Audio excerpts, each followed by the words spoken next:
LoungeTubers. Welcome back to Wanderlust Crochet with Danny and Benji. He's getting himself a drinky because he's a drinker. He is a drinker. It's all good. I haven't been fired. I wanted off that account anyway. Don't worry. We're all good.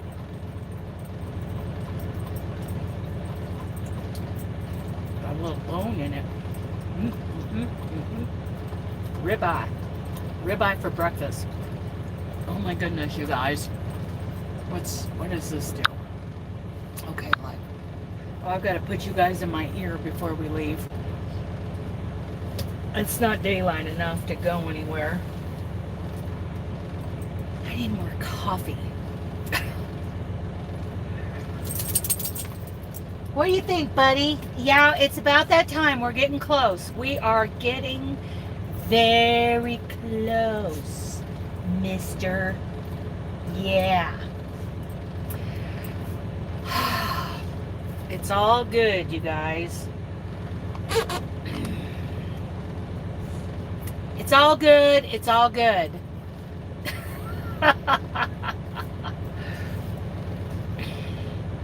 But I did get kicked off the Walmart account this morning.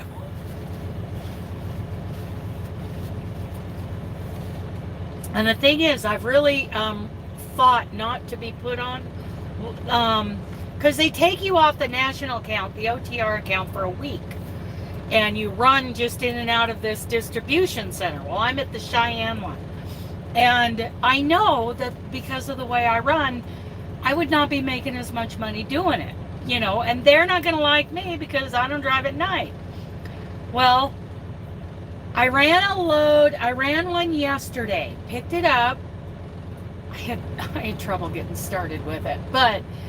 And the fact that I was running in Colorado, and I even ended up, so I delivered to a store in Denver, Parker, and then out in Elizabeth. My husband and I bought our first home in Elizabeth years ago, like 2005. And I saw the place. You know, it's off in this subdivision, this area, it's called Cimarron.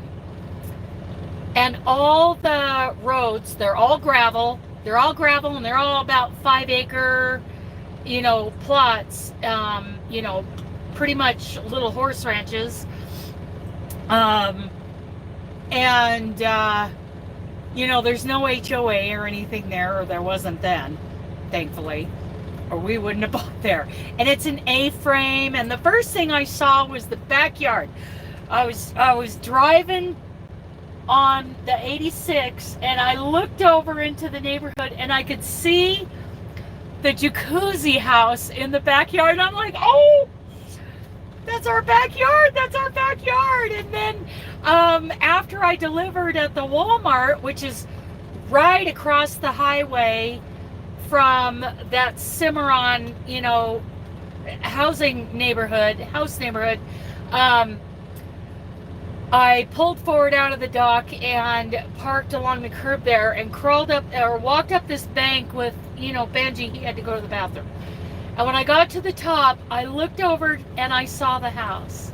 I saw the backyard and the house and the jacuzzi house, and oh, I could see the barn. Oh my goodness. It's just I was actually starting to enjoy doing this thing for Walmart out of Cheyenne that I have resisted doing for months. They're trying to tell me that I have to do it, and I'm like, no, I don't. This is not the employment agreement that I signed, you know, and because I knew they weren't going to like the way I run. I knew it. I don't drive at night. In fact, I can see that the sun is coming up, so I'm going to have to walk, what's his name? You know, my co-driver, Benji. Oh, he's eating now. Good boy. Good boy. I've started free feeding him. He's 9 years old. He can do it. And it's very healthy. I do like, you know, freeze-dried raw is what I tend to feed him. if I can get it. Being out here on the road, it's tough to get it all stocked up. But anyway, so this morning I get a call at 5 a.m. Now I told them, you know, I told them when I started, I don't run at night. I don't run in the dark. Daylight runs only. Dry van runs. Good morning, Steph. And this morning, they called me when I'm in the sleeper berth at 5 a.m. That's a no-no. You don't do that. And he called. He was like checking on me to see if I was going to come in and get the paperwork for this pre-plan that they had on me. This one, I was actually looking forward to it. I was going to run to Colorado Springs because I used to live just up the highway from Colorado Springs. And then I was going to turn and go up to Canyon City, which I have never really been into Canyon City. That's up Highway 50 up into the Rockies. And I'm like, this is going to be fun. And he called me. He's like, are you going to come in and get the paperwork? I'm like, yeah, I run at daylight. Oh, thanks for letting me know that. Like I told you guys, how many people? Do I have to go in there every time you guys have a shift change to explain everything to you all over again? No, that's what I was thinking. But I'm like, whatever. And he hung up on me. And then he took me off of the Walmart account and put me back on the national account. Okay. Fine.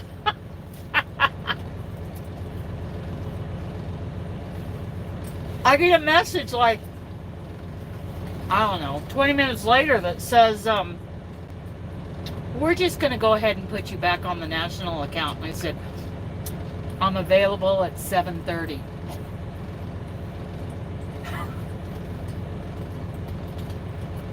And I got a message to run over to the other side of Cheyenne, to the L.O.C, and get an empty trailer. So, yeah. They kicked me off. Fine, you know, and I've had this argument with them for months. 4 months now I've been arguing with them about this. First of all, no, you cannot make me do it. And second, it wouldn't be profitable for everyone. For anyone. Not for me, not for you. And I wasn't setting out to, you know, prove that. I was actually starting to enjoy it. Because I got to go to these places that I haven't, you know, really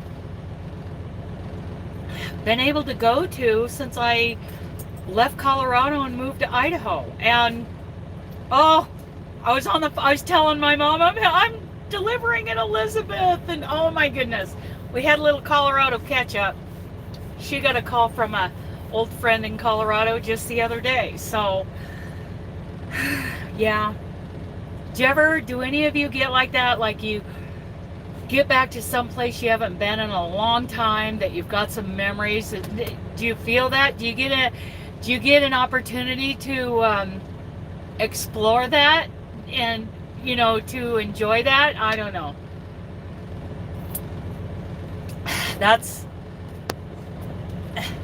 what it's like for me when I get to do things in Colorado that aren't the norm. Normally I'm in Colorado, I'm delivering, picking up, and leaving. You know, I'm there for a minute. I mean, I blink and I'm gone. Like I head out to Coors. Poke, poke, poke, poke, poke. Poke the puppy. Poke the puppy. Are you talking about me? Are you poking me in the butt? Yes, I am. I'm poking you in the butt, Mr. Benji. Yeah. So anyway, I was starting to enjoy this after one day, even though I knew I wasn't making very much money. So they kicked me off this morning. I should have known it wouldn't last they wanted to keep me until November 2nd. And today's what, the 25th? They wanted to keep me over a week of doing this. And I think it finally sunk in. Now, the next time I get near North Platte or one of the other Walmart DCs that we run out of, they're gonna try it again, and I'm gonna be like, okay, you know, I will take the cut and pay to do my best. I would not go into it, you know, planning on failing or anything like that. That's not my MO. But I would go in and do my very best.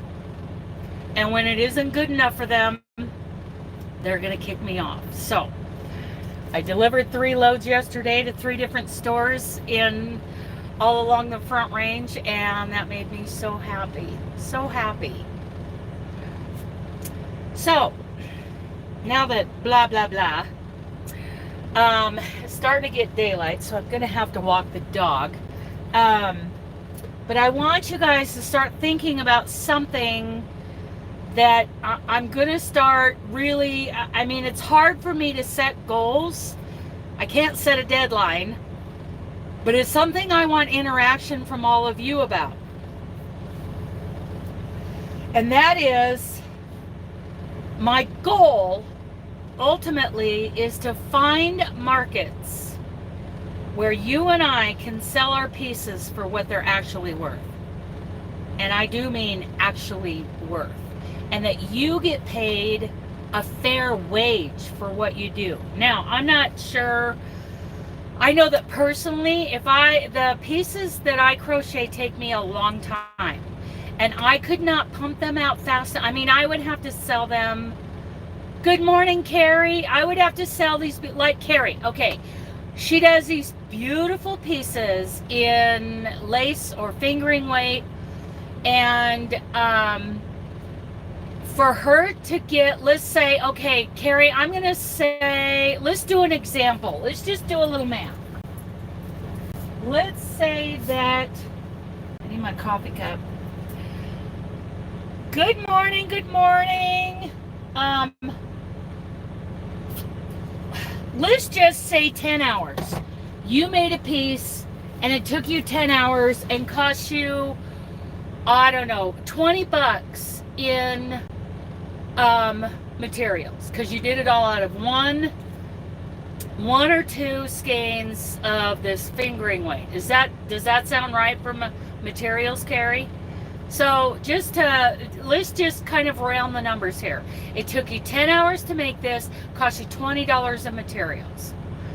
Okay, if your hourly rate, okay, so if your hourly rate is $25 an hour, that's my hourly rate.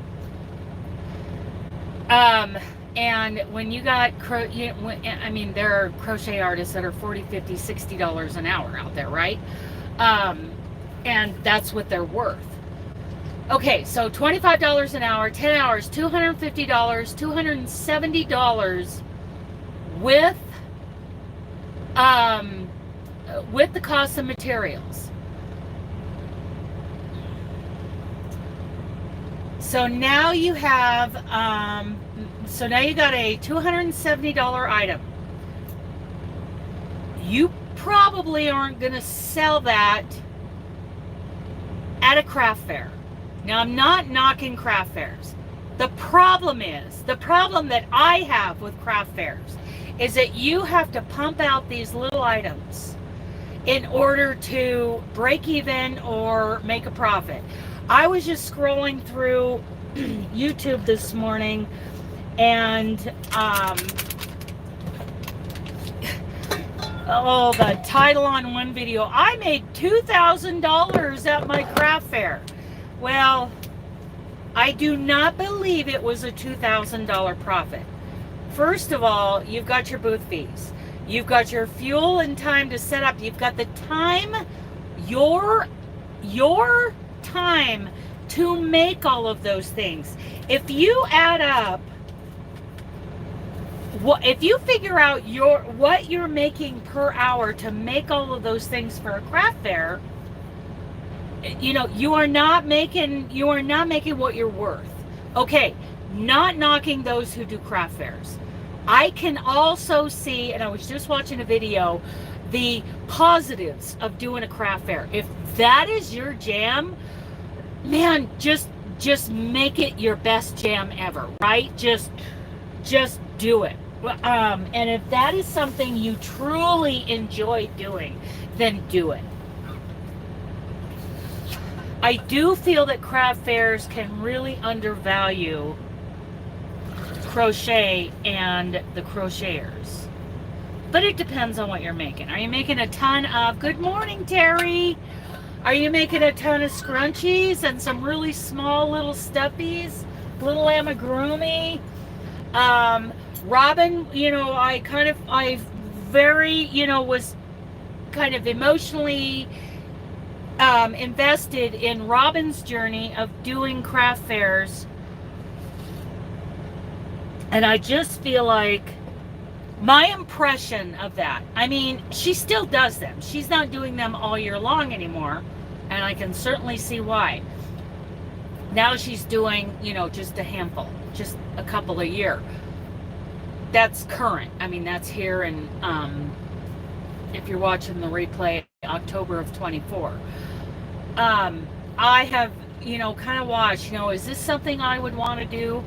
It really isn't. I feel like, first of all, there's so much competition for crochet, and I saw this. It's what I call the crochet wars of Emmett, Idaho. This one person would make what she called character hats. And I mean, tails were popping out, big fat sloppy stitches, because she was a crochet factory, right? And her golden loop, just look up the crochet golden loop on YouTube if you don't know what I'm talking about. Her golden loop was, it was a leaning tower, let me tell you. And I'm not going to mention her name because that really wouldn't be nice. Okay, so yeah, and she would sell those hats for $5 to $10 a piece, undercutting, you know, just ruining the market for Gem County, completely ruining the market. Hopefully, now that she's moved out of Gem County and into another part of the Treasure Valley, any shows that she's doing, she has true competition by people who have really good, you know, nice, like they're charging for their amigurumi, they are charging for their hats, and their quality is better, and she is seeing the difference. Hopefully, you know, that's my prayer for her when it comes to her crochet, that I don't want her to be discouraged, but I'd like her to, you know, have a little paradigm shift where it's not about getting all the sales. Especially the way she did it, she wasn't profiting. So, hang on, buddy. Hang on. We'll be out in a second.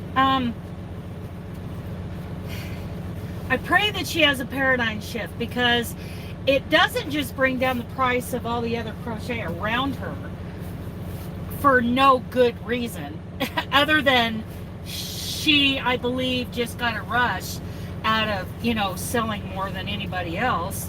Unfortunately, those customers had to truly pay the price for it in the long run. But I hope that anyway, you guys know what I'm trying to say. I hope that she has a change of heart and doesn't bring down the whole crochet industry. Those, you know, and then you've got, like, Robin would be talking about, you know, the grandma who had a booth, who just sold all her stuff for rock bottom prices just because she enjoys doing it. Well, I'm glad that she enjoys doing it. I'm happy to hear about how crochet makes people feel.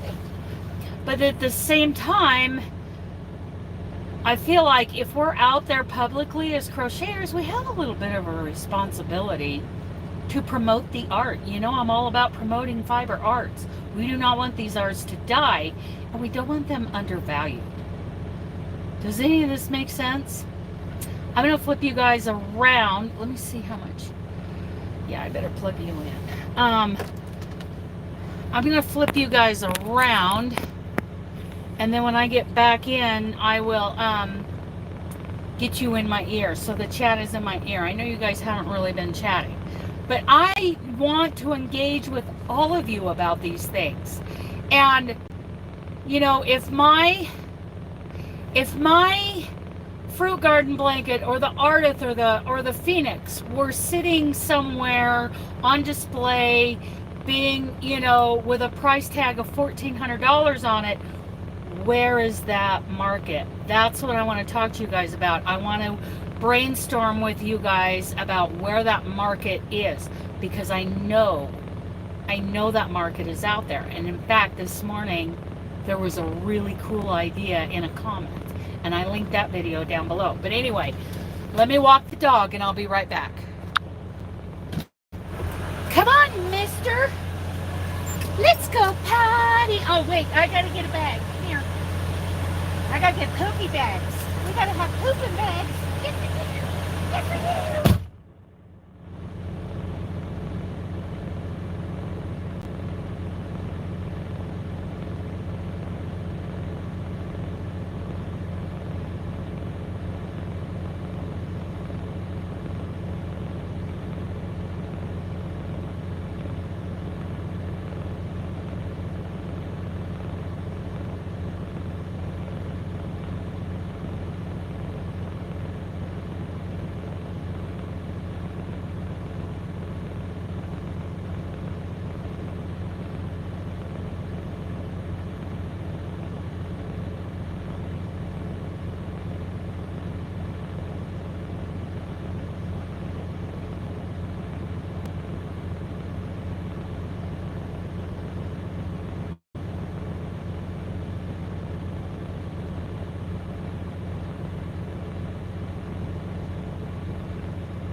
Okay, let's get up here.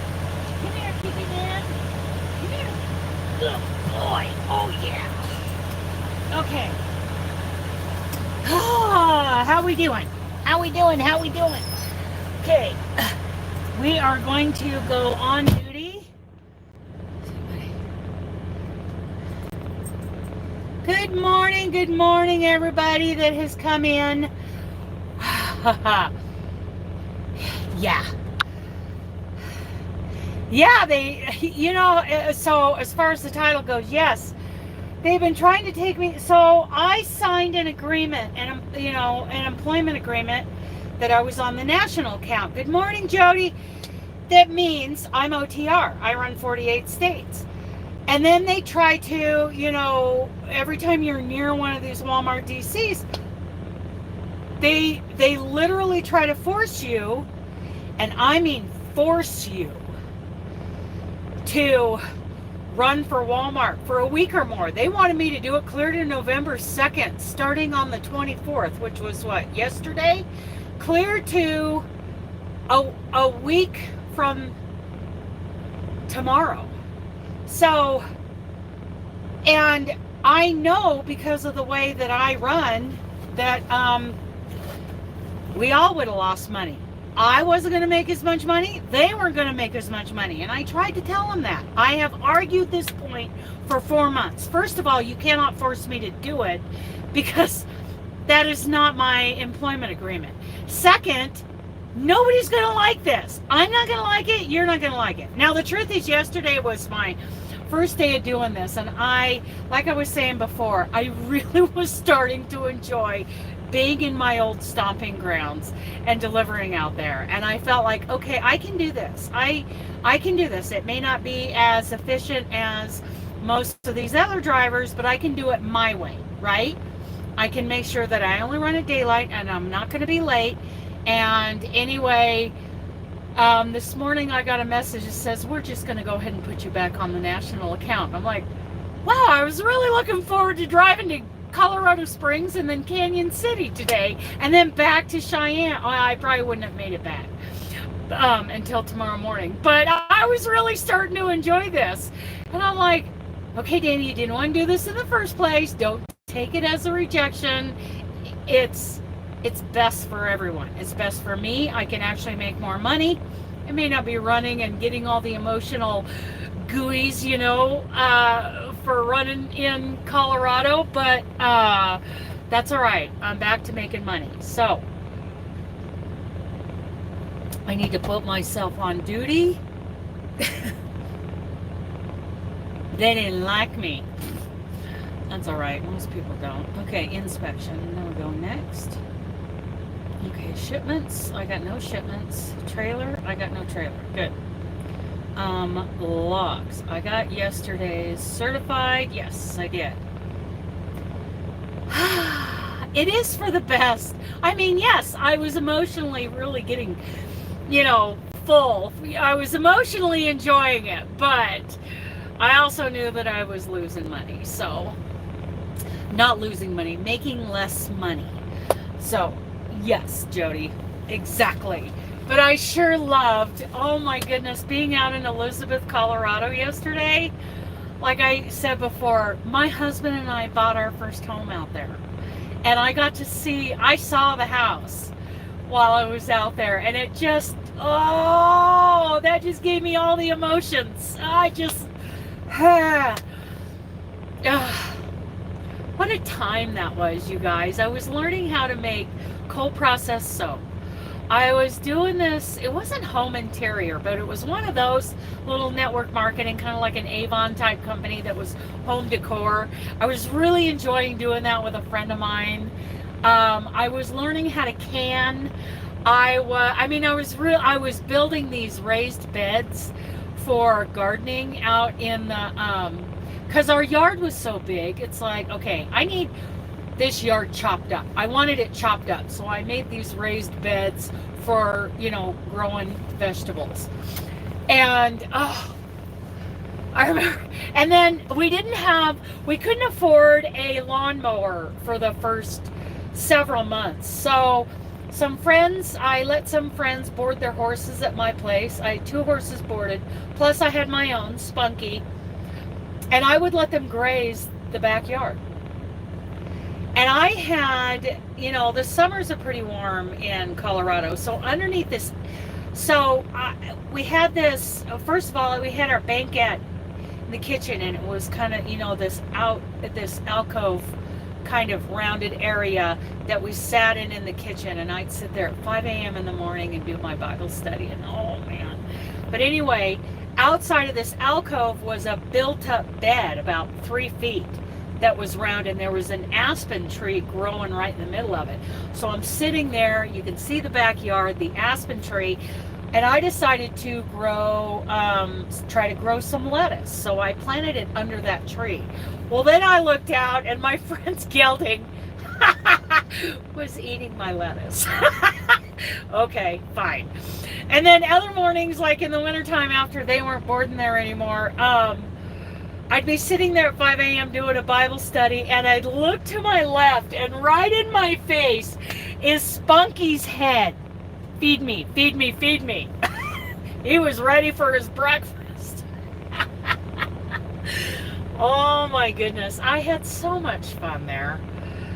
Learning how to do all these, you know, different recipes. I was just being the little like farm wife. You know, my husband was overseas on his contract job, but dang, I loved it. And for a short while I did go work at the feed store, but I was really enjoying just learning all these things and doing all these things, and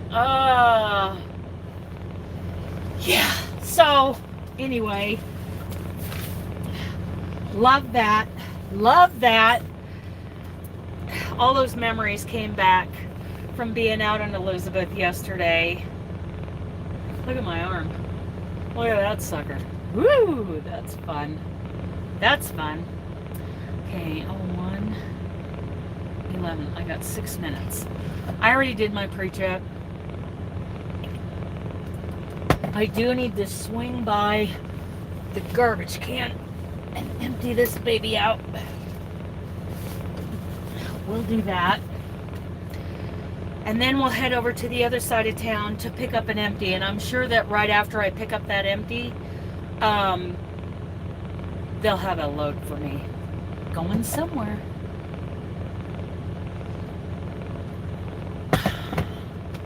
Having ribeye for breakfast. 2 of them, actually.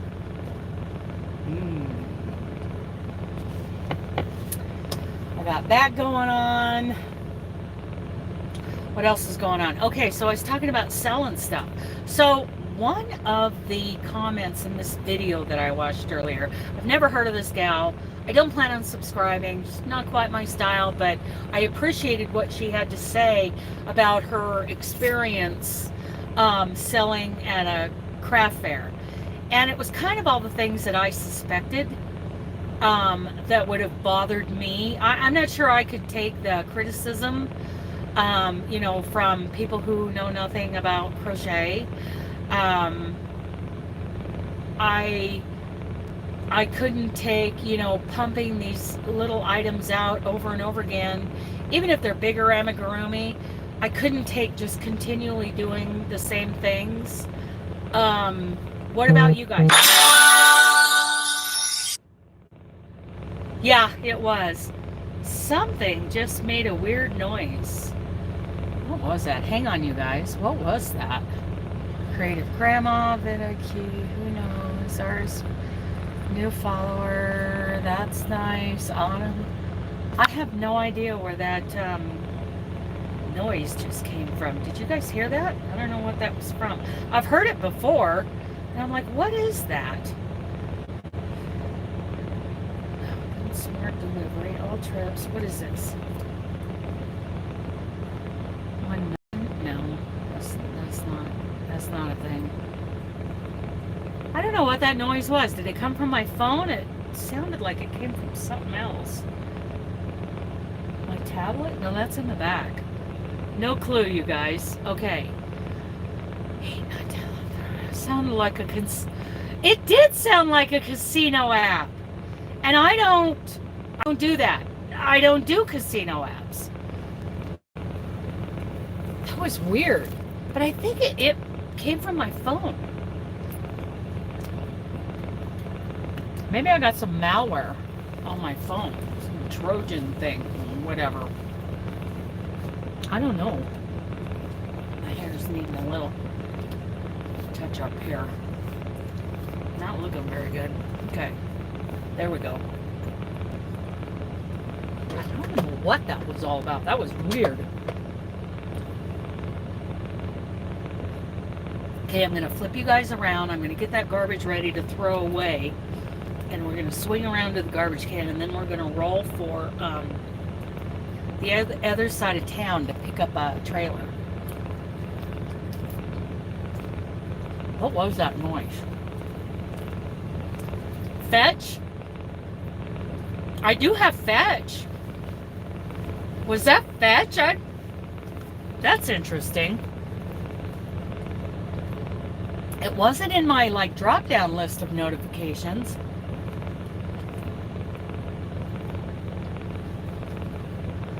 Weird. Okay, so I want to hear, I would like to see a discussion from you guys in the comments about your experience with selling your pieces. Let's just talk about how that has gone for you. It was Walmart calling. They want to hire me full time. That's funny. Now, there are people who love craft shows, craft fairs. I get it. I mean, I can see where I could get some dopamine rush from selling items at a craft fair. I truly can see that. I can see where getting to know the other vendors and having great experiences with some of the customers, you couldn't do the craft fair or you couldn't sell your stuff. Because Carrie, I think you could sell your stuff, but we got to find you a good market. I mean, you're probably not going to walk into, someplace in Stevenson and get the price you're looking for. Yeah, craft fair. I couldn't either. But you do have Portland and Beaverton. Not very far away. I'm not sure that Vancouver has that artsy and kind of high-end kind of clients, but I know that the west side of Portland does. So, if you found the right place to display your pieces or an art gallery situation. Now, there's a comment under that video that I linked down below, the one I was watching this morning. And this gal said that she's an artist and what you need is an art gallery. See, I was thinking a high-end boutique, which you could walk into a high-end boutique with one of your beautiful pieces and they'll turn their nose up at it as soon as they hear that it's crochet, that it's handmade. Or you could walk into one of those places and they'd be amazed at how beautiful your piece is, because your pieces are beautiful. So, you would have to deal with, the back and forth on that, and you'd have to give a minimum of what you would take for it, discuss the commission.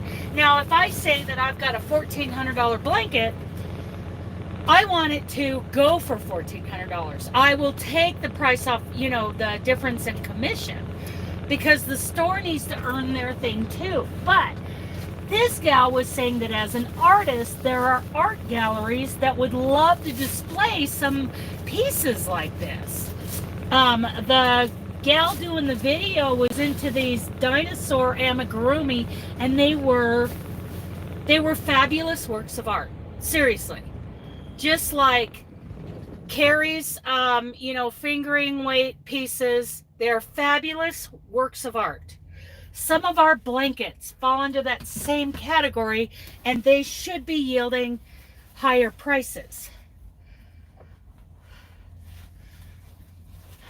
This guy. Okay.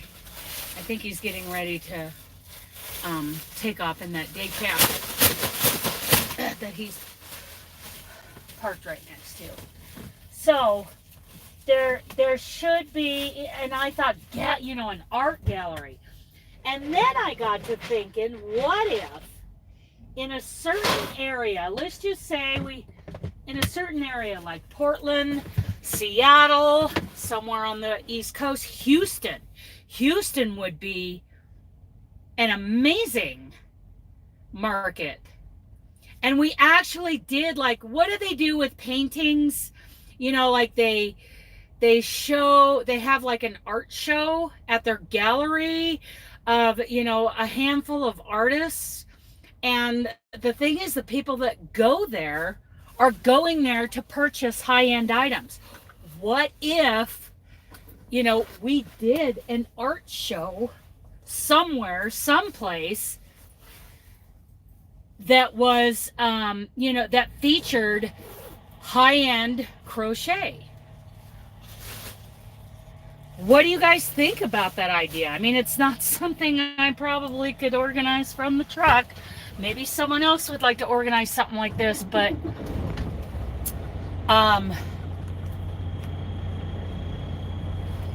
maybe, you know, during a like fashion week in Chicago or New York, the crochet fashion week, because they have those, right? They have these, it's just like any other fashion show, only it features crochet. Oh, we gotta go.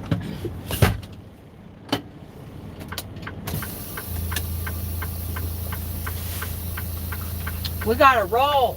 Everybody got their seatbelt on? What do you guys think of that? Is anybody listening? Is anybody there? I know, it's probably a lot to take in all at once. I'll probably hit you guys. Now you're all deer in the headlights.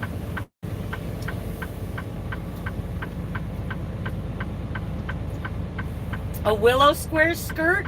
Well, how fun is that? Do you have to wear a slip underneath? Did she go al fresco underneath, or how was that worn?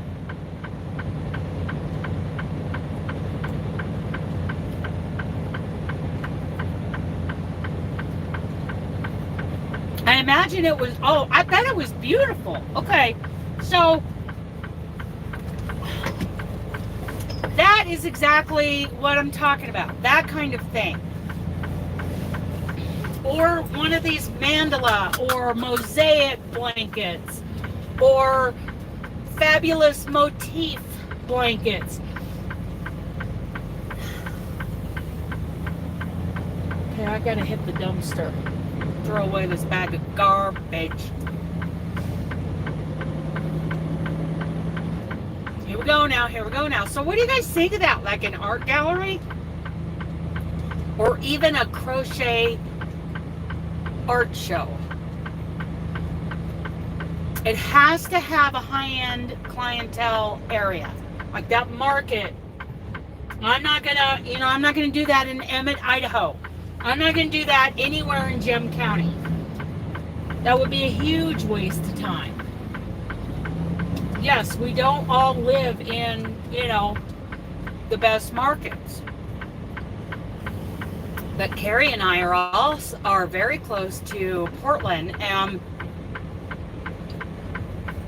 the west side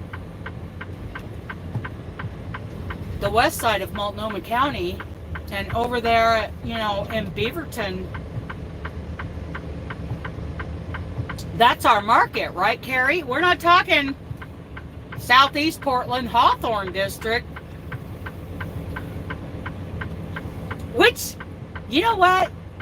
From what I remember, the Hawthorne District, that was a very bohemian. Or Skamania County, yeah. I don't think Skamania County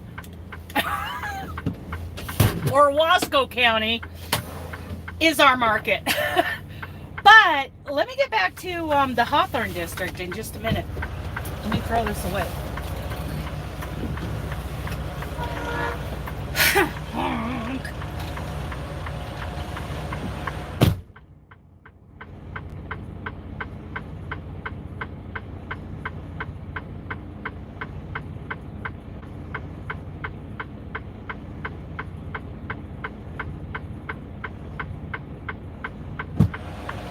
yeah, the Hawthorne district back in the day when I lived in Southeast Portland, back in the day, couple of lifetimes ago. That was a very bohemian kind of, yeah, Multnomah County, yeah, and what county is Beaverton in? Beaverton, Hillsboro. Those are, I mean, not all of Hillsboro, give me a break, but the Sunset area west of downtown. Have you seen the houses up there? I mean, even 20, 30 years ago, that was the area that I knew I was never gonna live. Okay, come on, dude.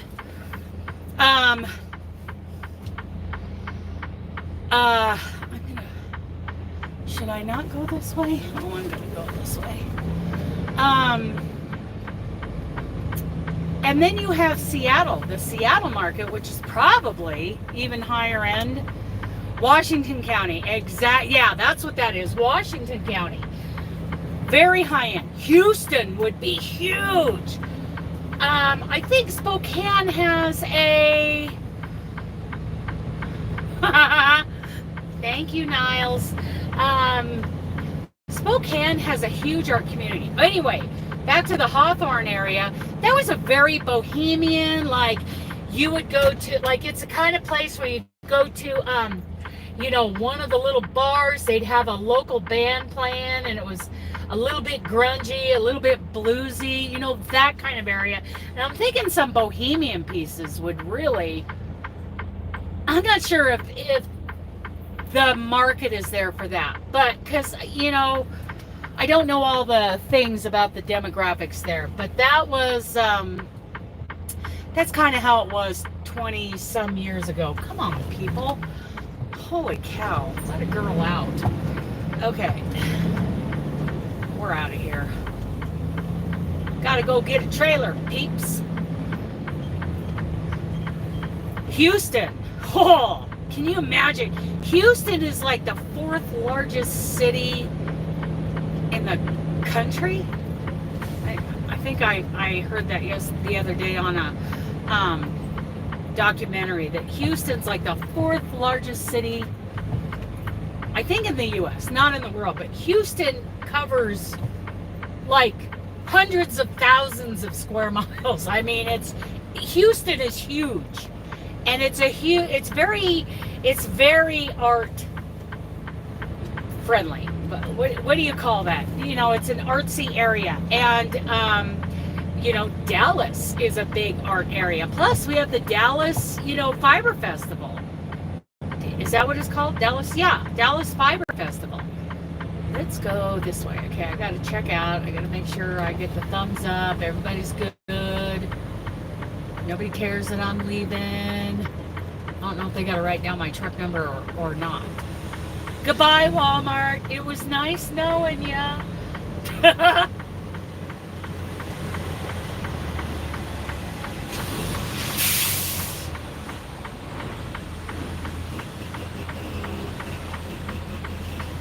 I just want to make sure they're cool with me going.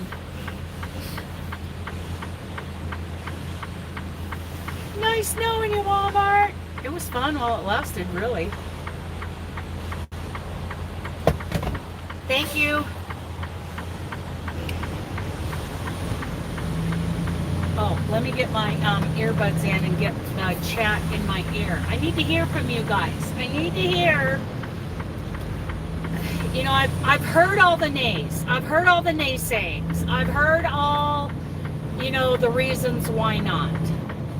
Not in my market. Well, you know, if you're in Kentucky, you may have to, you know, travel somewhere to find a selling place. It might be on eBay. What if I experimented and listed my blanket on eBay? Of course, you know, we have to talk about the quality of that blanket too. I'm going to have to do some more finish work on it to make it better. Otherwise, I'm not going to charge $1,400 on it. How do you guys feel about me listing it on eBay with a reserve of $1,000? I'm not sure that the crochet market on eBay is what we're looking for. You know, there was that site that I keep forgetting the name of it that's selling crocheted items as high-end. They sell each piece like it's a high-end art piece. And at first it's like, are they kidding me? But maybe, you know, maybe that's where we sell our pieces. Maybe that's something where we can, you know, sell our pieces. I've heard people talk about the Michael's, what's it called? The Maker's Place. I have a feeling, like one person said, it's a race to the bottom. At the end like, of the street. Who can charge the least amount for their pieces? Just like Etsy had become a race to the bottom. But I also see, and I haven't researched this, I think Amber brought it to our attention in a live one day, that there are some pieces in there that will give you a little sticker shock. But if they're selling, turn right on then why not? 22. How much does Etsy take? You know, we need to find where these, you know, people who appreciate true art and value of handwork will buy these pieces. Turn left on Even a hat. Give me a break. You do a hat in the camel stitch or back loop only and do the stitches, the rows vertically instead of horizontally. Then you seam that, you know, the ends together. You cinch up the top and you fold up the bottom and you've got a hat. I mean, even that should be getting more than I've seen it get. Okay, here we go now. Here we go now. I got this old freight shaker right up my bumper because he thinks I should be taking these corners on 3 wheels. Good for you, buddy. I'll tell you what. These Cascadias, I don't know what that old freight shaker's like. It looks like it's got a lower center of gravity. These Freightliners, these Cascadias, are top heavy. I don't care what kind of stability systems they've got going on with this cap, it is still top heavy. And I don't corner very fast in this baby. Now, if I was in one of those horrible Volvos, they corner like they're on rails. They corner really nice. I just don't like anything else about them. So what do you guys think? I want to hear from you. There's 11 people in here. Let's talk about this. Can we brainstorm? What can we do to bring up the overall value of crochet? Because like I said, you know, craft fairs have their place. Continue. Those are fun. You know, you go to a holiday craft fair, you're looking for a cute little handmade item, not very expensive, to give as a gift. That's what I see when I see there's a holiday craft fair. I would go there to look for, you know, cute, inexpensive gifts. What would be amazing? Finding just any marketplace or like the eBay specific experiment. I don't know. I don't know if our industry is ready for that, but I can give it a shot. And I can also try to sell on Etsy, you know, for $1,200. We will talk more in December about the quality of a marketplace for crochet. Yeah, a real marketplace. That maker's market with Michael's. Has anybody here looked at that recently? Have those prices ran right down into the ditch? Or are people actually charging what they should get for those pieces? I haven't looked it up. So I'm not talking about, like me personally, I don't think I could pump out enough items unless I was selling every piece. Let's say I could pump out a blanket every 60 days. And that means I am not driving truck. That means I'm crocheting every day. Okay, so every 60 days, what would I need to feel comfortable? I would need like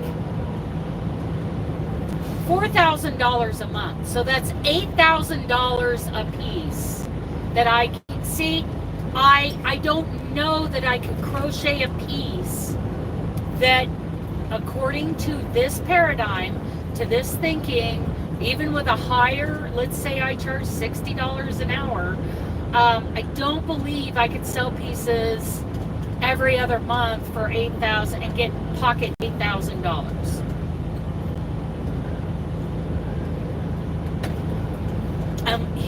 I don't know. I hate to say never.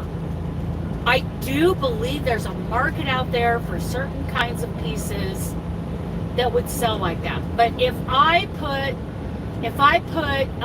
like I usually spend about, I know here in a border city in Far West Texas, we are very cheap and always, right. Oh yeah, absolutely. And you're going to get that even in the best markets at a craft fair. But some people still really enjoy them. Really enjoy them. You know, we get a little dopamine rush. I don't care if you average, you know, $1,000 at a craft fair. I haven't sat down and done the math with Robin to find out, you know, how many hours of crochet does it take for her to fill up her booth with crochet, which she's not really doing a lot of crochet in her booth anymore. But how many hours, if she could figure out how many chickens, how many things she crocheted, and put a time on all of those pieces, and then figure out how much she sold minus her expenses, and figure out how much she made per hour, I am willing to bet it is it's like below the poverty level. But you know, money isn't everything. If you enjoy doing this, or you know, you have different goals, then you know, by all means do it. You know, if it meets those goals. So I am not criticizing people for doing craft fairs at all. It has its place. It has its benefits. Not everything is about, you know, money. I get that. But I know that I would enjoy my craft even more if I knew that it was valued. And I believe it should be valued. All of you are artists, and it should be valued.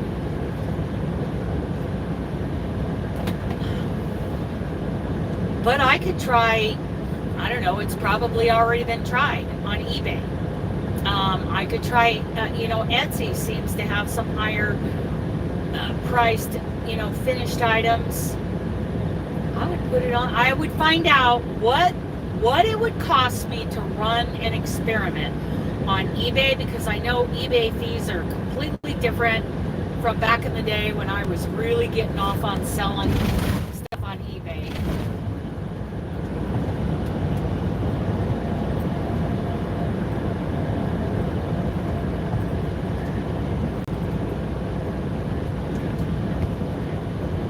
Hi, Barbara. Well, I think I would enjoy, you know, doing it slowly, like taking my time to put together a really nice piece and get some real money out of it. I don't think I'm going to get $8,000, you know, for each piece to help me live comfortably. But I think that doing those pieces and selling them to high-end clients would open doors for other forms of income. And my goal is to, this is my dream, you guys, is to get off this truck and travel full, you know, all the time, you know, for visiting all the congregations in the country. I really want to do that. I also want to visit yarn stores. I want to go to Campstool Road. all the fiber festivals, you know, all the things, doing those things in a way that I can promote crochet and help, you know, find ways to increase the overall public opinion of crochet and bring up the value so that we can find more and more of those higher end clients.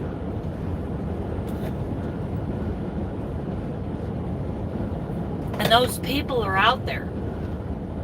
Robin runs into them in Spokane. Spokane isn't the largest city out there, but Spokane is a very artsy place. It's a very, what does it mean to be upwardly mobile? What does that mean? But that term comes to mind when I think of Spokane. Seattle, you know, has a lot of high-end clients, a lot of people like that. Take exit 367 live in on the Seattle right area. to Campstool Road. Okay, Campstool Road. Going to pick up a trailer. What does STTSY mean? To me that says stitchy. Are they stitchy? I'm sure that's not what you meant.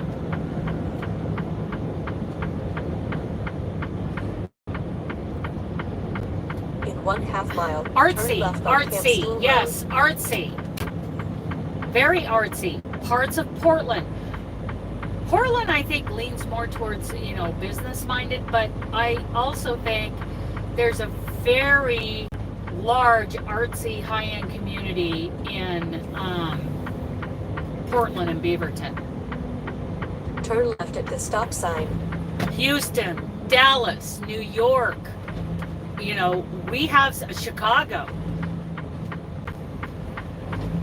And I believe it'd be great if we could find an online market. I'm not sure that the Michael's Maker's Place, I haven't looked into it that much, but I should go scrolling.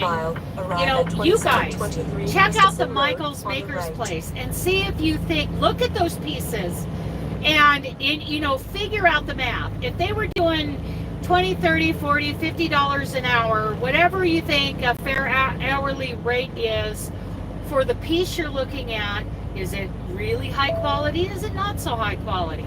You know, adjust an hourly rate to match what you think the quality is of that piece. Figure out how many hours it would take you to do that. Add in the cost of supplies and see what kind of prices you come up with. And I'm guessing they are not selling them. Yeah, the Michael's Maker's Place. When did that start? A year or two ago? Michael's, yeah, the Maker. I think that's what it's called, is the Maker's Place.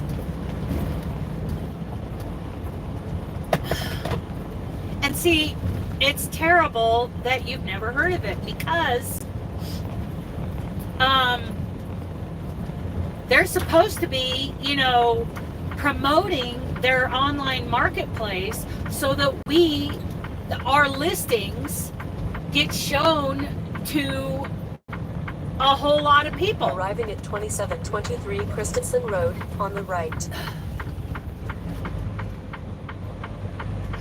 You know, maybe with really good photography and a well-written ad, you could do a Facebook ad and sell each piece individually.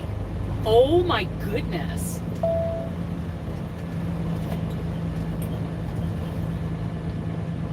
I'm sorry about that.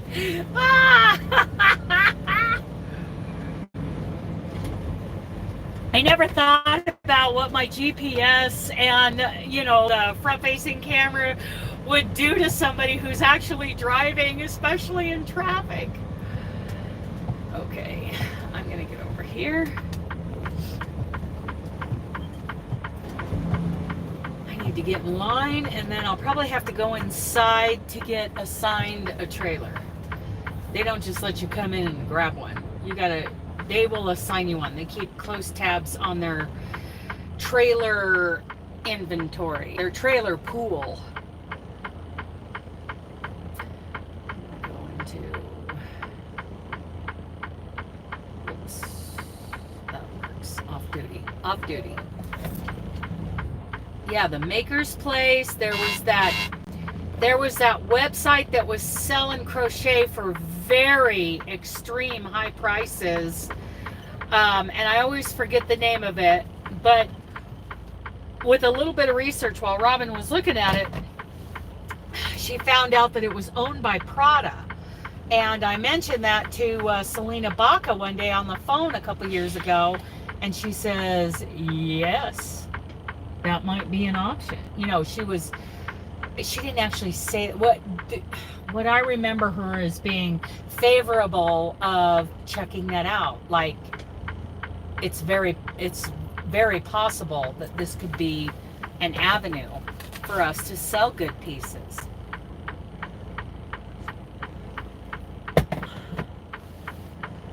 Oh, how fun. You're in Reno. I have a friend who lives in Reno. Have you heard of Wee Paw's Playhouse? It's a small dog daycare, and my friend owns it. My friend and her husband. Anyway, Reno, you know, and depending on the market in Reno. Oh, can you imagine Vegas and L.A.? Oh my goodness. Those, I'm sure, have very high-end clients. You might, you know, take a look at that market and do that same thing. Take a look at a piece. How long would it take you to make it? What kind of quality are we talking about? Speed doesn't always translate into quality, because I know a lot of people, like myself, the faster we crochet, the larger that golden loop is, that first loop, and that changes your gauge, and it changes the uniformity of our stitches. So, and if you don't know what the golden loop is, just search it on YouTube. There are tons of it. A friend uses a place in a tourist town for her makes. Well, I hope she is pricing them out, like getting what she's worth, getting way more than minimum wage for the hours she puts in to making those things. I hope she gets paid like an artist. Because obviously, if she's to the point where she's renting a stall space, she's an artist. You are all artists. Why am I on the drive line? Let's go off duty. Thank you. Thank you. Oh boy. Okay. This guy's gonna come up to my window and ask me, what are you doing? You're supposed to come in here with a trailer. Well, I don't have a trailer. I'm here to get a trailer. Because I got kicked off the Walmart account. So now I get to go back to doing, not renting a stall, on consignment. Okay.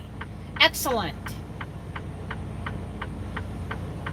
See, and that brings up questions to my mind. Like, how much is the consignment? Is it 20%? And, you know, after sales tax, you know, all these things. How often does there things, you know, I would really want to dive into that. But my problem is I drive truck.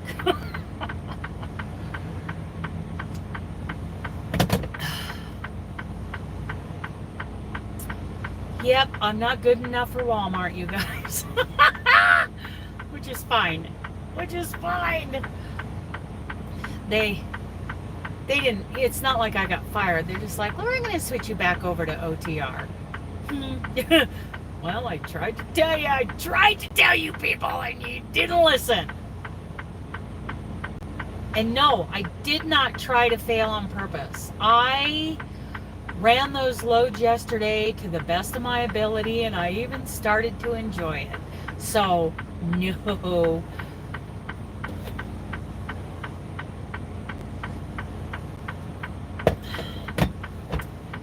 Right, and what Walmart's selling either is done by, if it's real crochet, then it was done by hand, and that's sweatshop. That is sweatshop slave labor is what that is. If it's not real crochet, if it's done with a knitting machine, or some other kind of fabric, then it's not the same. What you do is way more valuable, and that if you ever go to sell those, your price should reflect the value of your time, your skill, your knowledge and experience. So if someone wants to go spend, okay, so if someone wants to go spend $20 on one, they are not your market.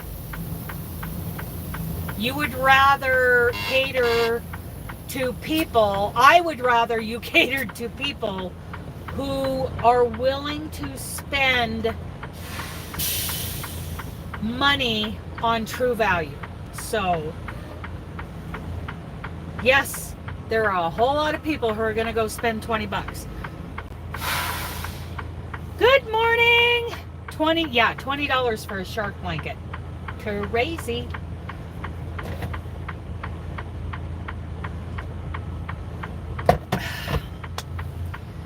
So yeah, I think I need to go into places like eBay, Etsy, the Maker's Mark, that Michael's marketplace.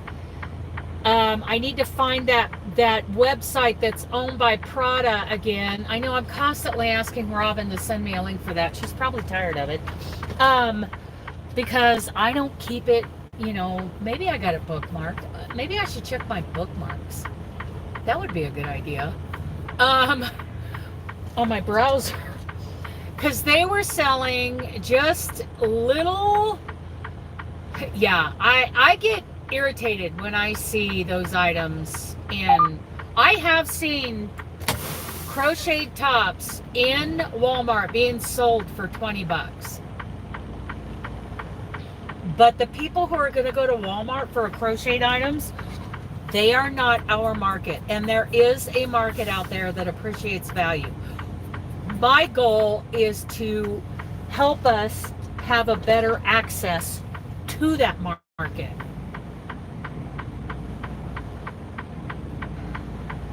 So yeah, I need to find that website that's owned by Prada. It had things like hats and cowls and, you know, simple little tops made that were going for hundreds, if not thousands of dollars a piece.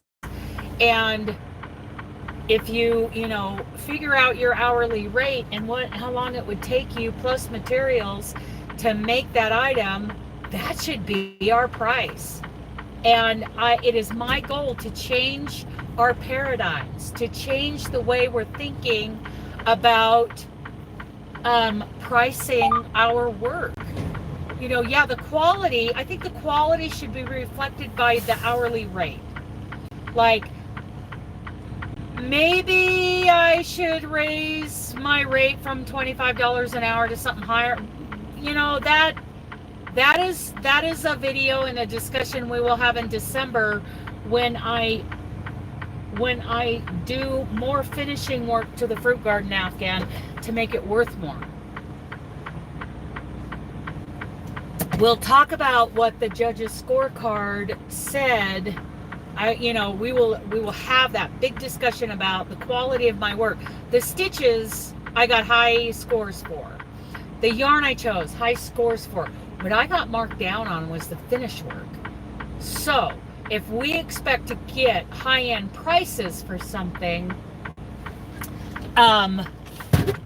those clients who are going to pay those prices, I feel, deserve our time in doing the finish work, the blocking, the soaking, the full making, like all the petals on that fruit garden blanket. I want them looking 100% better than they are right now. And if I can't get them as good as I would like, then they don't get that blanket doesn't get the $1,400 price tag that would be if I had scored 100 according to these judging criteria that they had at the state fair. It's huge. It is huge.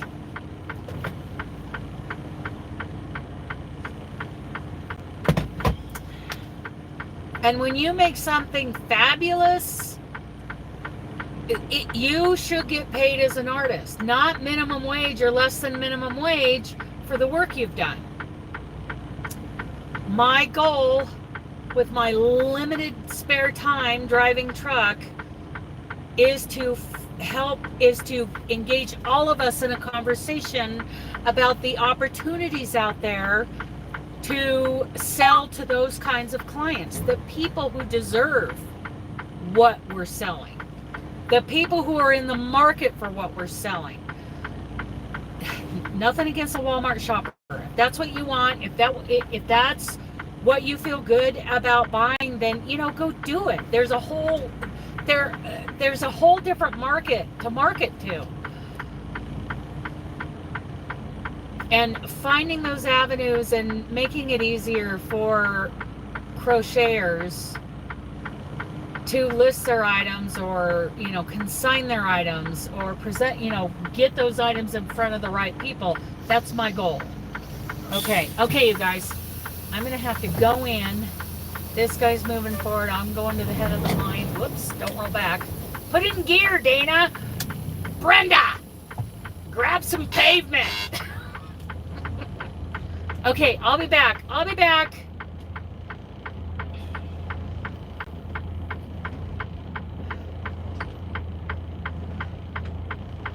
I will be right back. Shutting off the truck.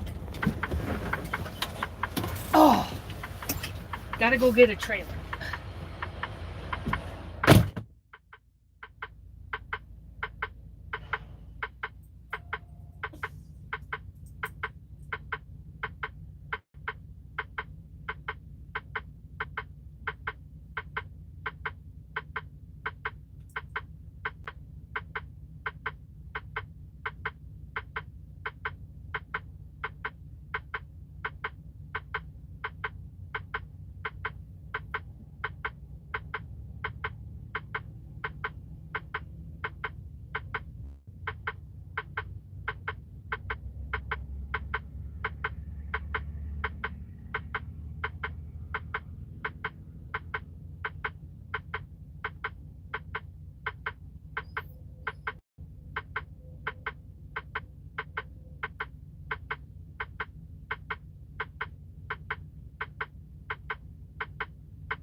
Okay, I'm back.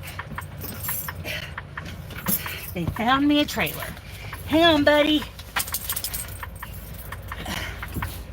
Let's get moving so those guys guys behind me can pick up their loads. So what do you guys think? That's right. That's exactly right, Adrian. All right, bye, Terry.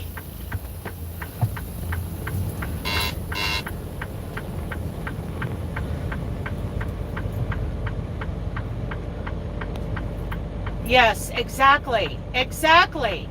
I have to catch up because I didn't have my ear. It's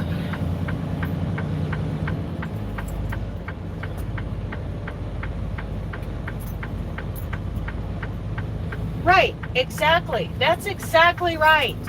Quality is huge. And yes, in December we're going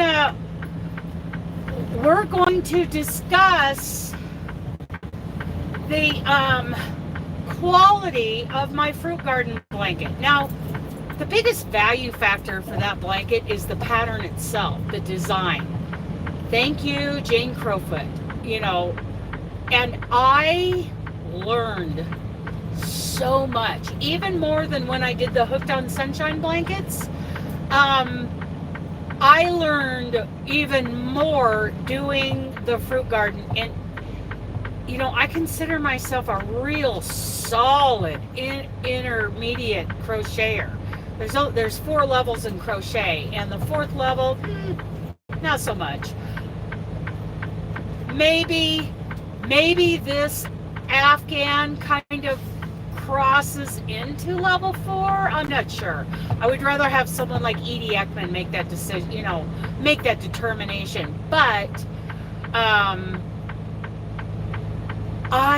it's not that a level 2 crocheter can't do a level 3 pattern. That's not true.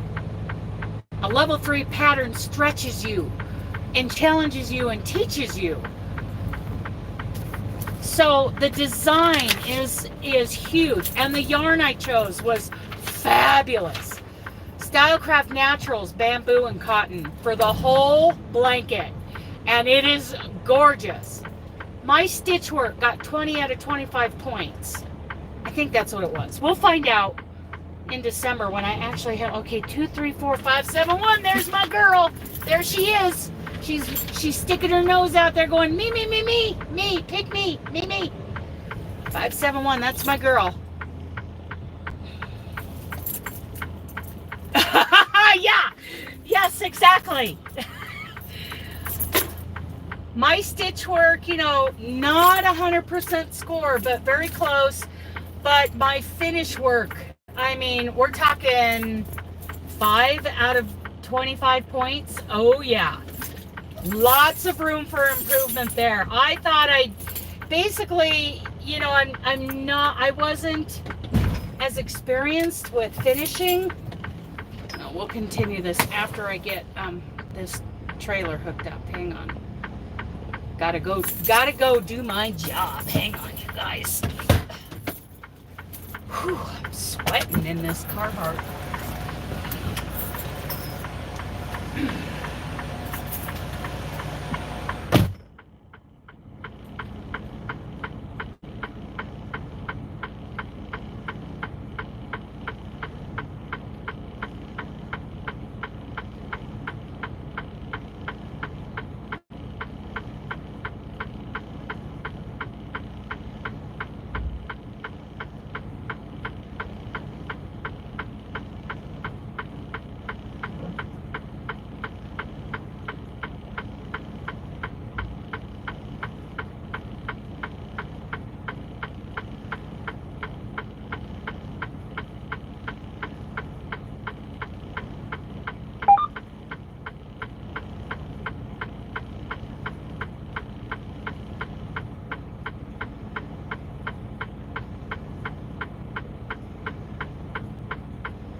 Okay, I gotta slide the tandems.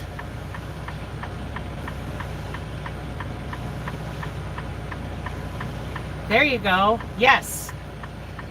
Carrie, you know who that is, right? That's Adrienne from the Ernie Social. Good morning, Ellen. Good morning. Slide my tandems.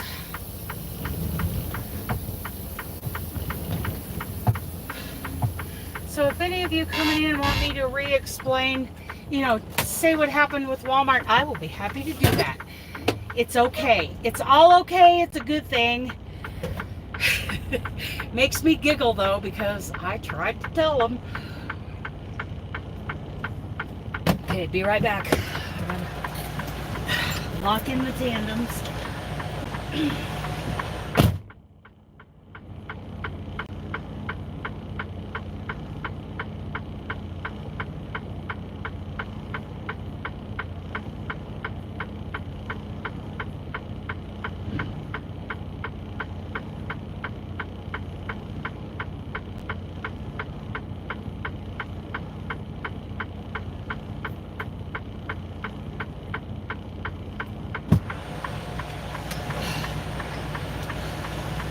Okay, so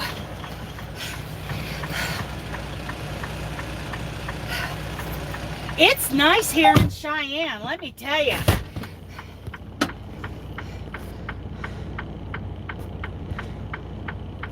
Oh, Carrie, I thought you were here when I explained all that. Anyway, so I got hired to do the national account, which means I run 48 states. I'm an OTR driver.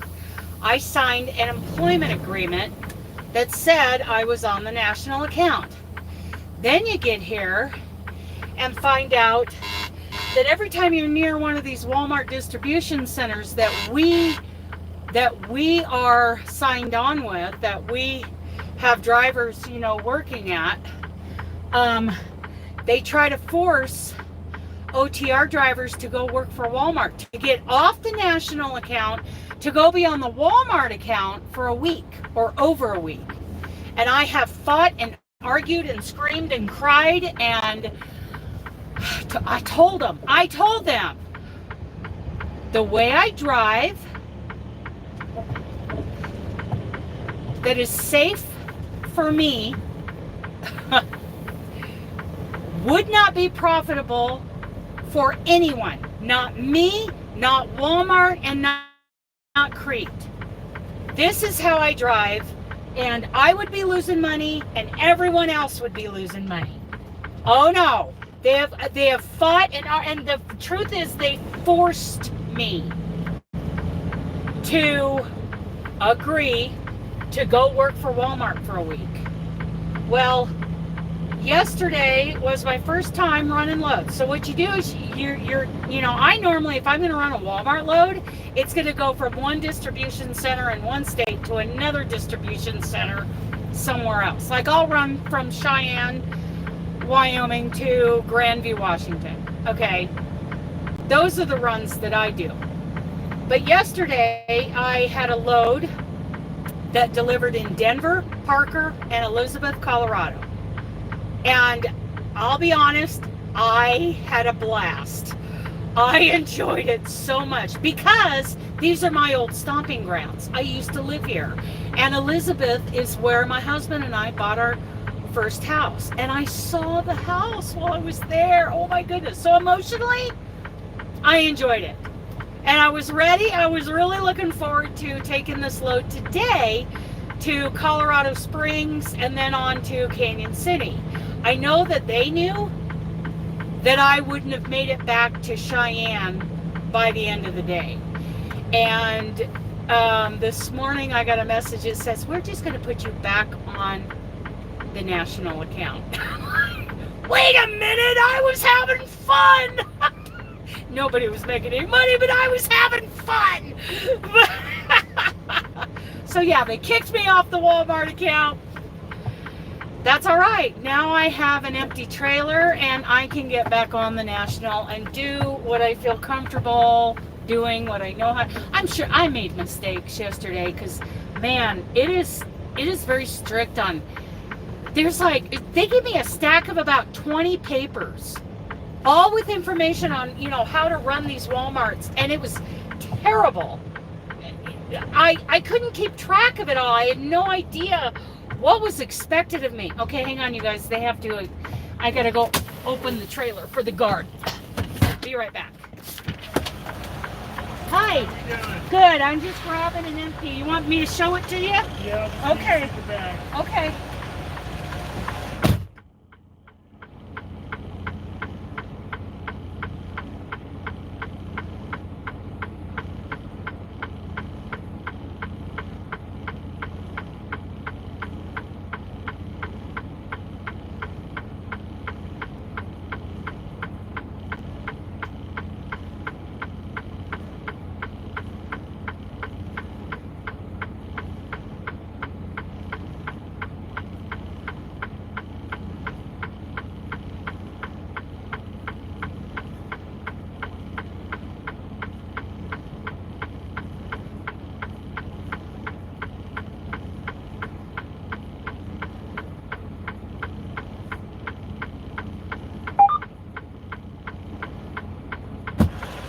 I gotta write this down.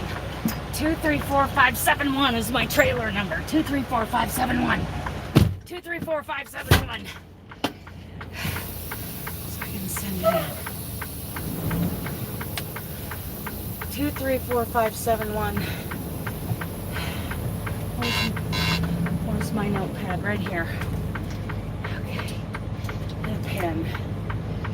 2, 3, 4, 5, 7, 1. Okie dokie. Okie dokie, Smokey. Thank you. Thank you, Adrian. Okay.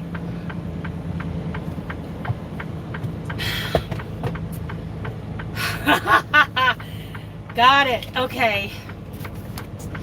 I'm going to get over here and let the company know that I have 234571.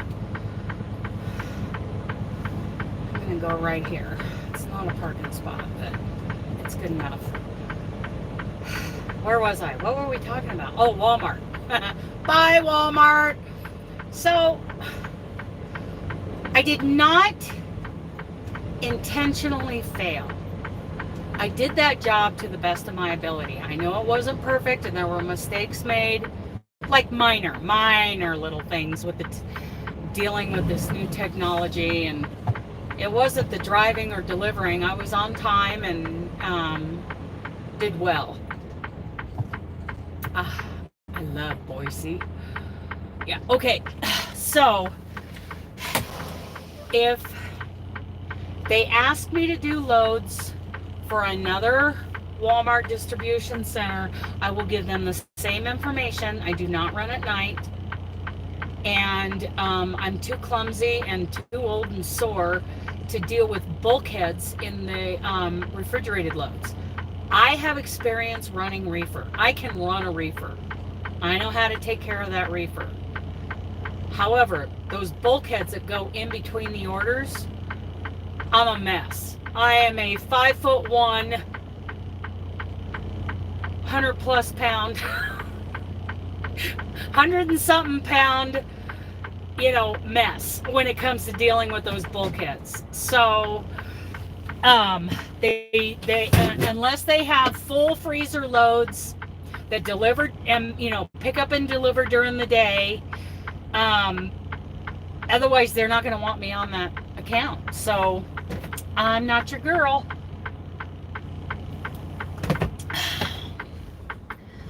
I have to let, okay, 234571, that's what Adrienne told me. I have to let them know. Going to sleeper berth, here we go. Attached to,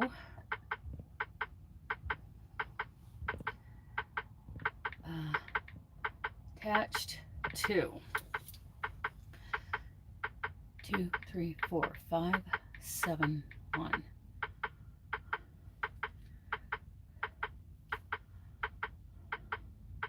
But I really did enjoy that run yesterday, especially being back in Elizabeth, and I was able to see the house that we bought. I just brought back so many memories of my life there. with Wayne.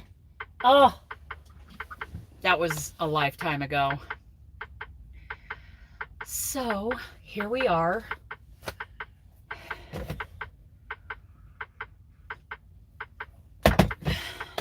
Maybe if somebody do a search for high-end crochet or some kind of search term like that, maybe that website will come up that Robin was talking about, and it was, or somebody else check out the Michael's marketplace, and we can take an example. We can go over an example.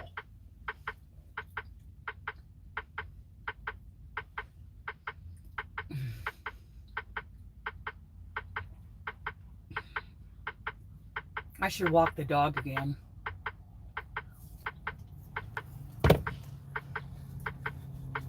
What? Okay, Adrian.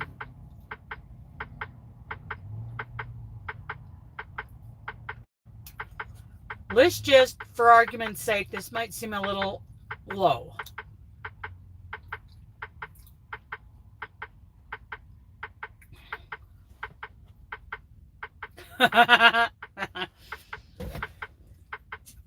So, Adrian, let's just call her a $35 an hour crocheter.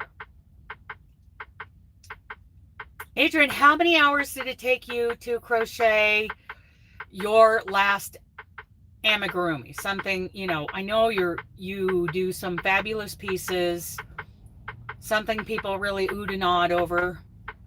Okay, so $35 an hour. How many hours did it take you to do that, you know, last amigurumi? I want that number, just a rounded up, rounded down, whatever hours it took you, and the cost of supplies. And I mean, including whatever you stuffed it with, full skeins of yarn, full balls of yarn, whatever unit they came in.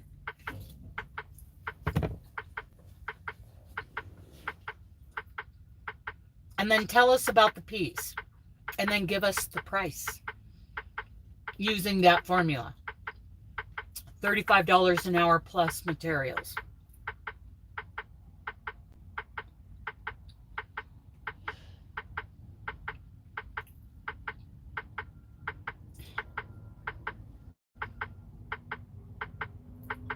I am going to get Benji out of the truck. Well, I know it's only been a short while, but we're going to do it again. While you're figuring that up, I'm going to take Benji for a walkie. Benji for a walkie.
Let's go, let's go.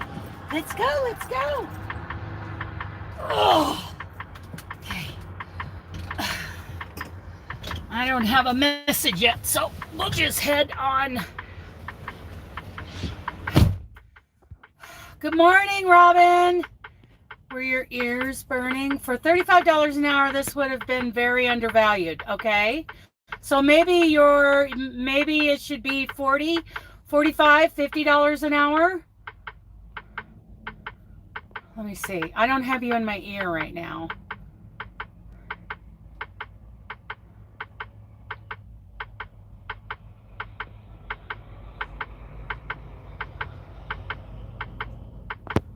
Four-foot long dragon, I charge $95. Oh, I see what you're saying. How many hours? Just guessing. Just give a guess off the top of your head. 4 hours. So 70 and 70, that's $140. $160 with materials. So have I got that right? $160. And I know that your work is stunning. That's $160.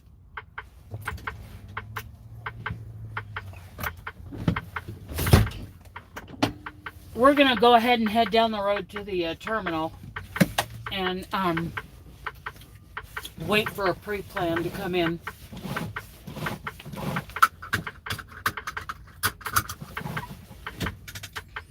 And it's a custom piece, which could easily fall under the category of one of a kind. Maybe there's a pattern out there, or you have a pattern, whether it's just exclusively a pattern that you came up with on your, that you designed on your own, or a pattern that you paid for, or a pattern you found for free online. I think it's somewhat, even at that point, it still falls under the category of one of a kind. It's a custom piece. So maybe we should bump you up to $40 an hour. That's $160 plus $20. That's $180 dragon. Oh wait, from Priscilla. Okay, all right, so they have the empty. Maybe I'll just wait here maybe I won't be so quick to run off. The problem is this overflow lot's getting... Okay, so at $40 an hour, you're looking at $160, $180. I would have charged $185. Well, I would have. According to this theory, to this formula, $185. And I have no doubt that it was fabulous. I've seen pictures of your work. It's wonderful.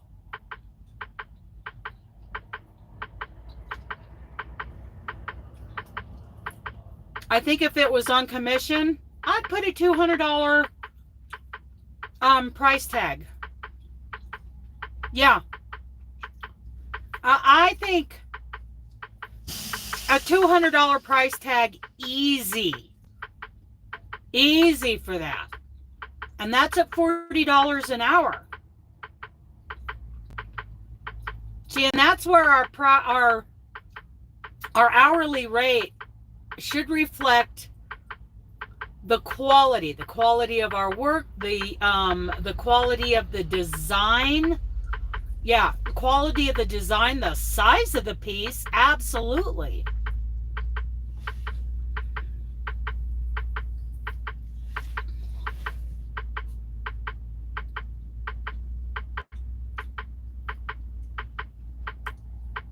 So I think we used this example before.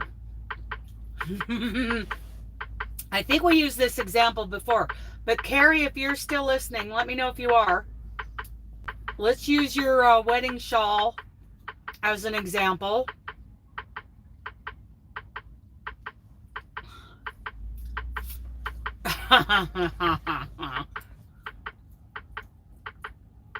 Yeah, Exactly.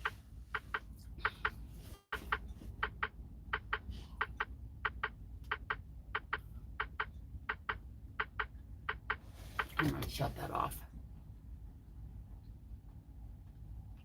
So somebody go into eBay or Etsy or Michael's maker place. Yeah, you can figure out. So this is what I do a lot of times, Robin, because I forget to time myself.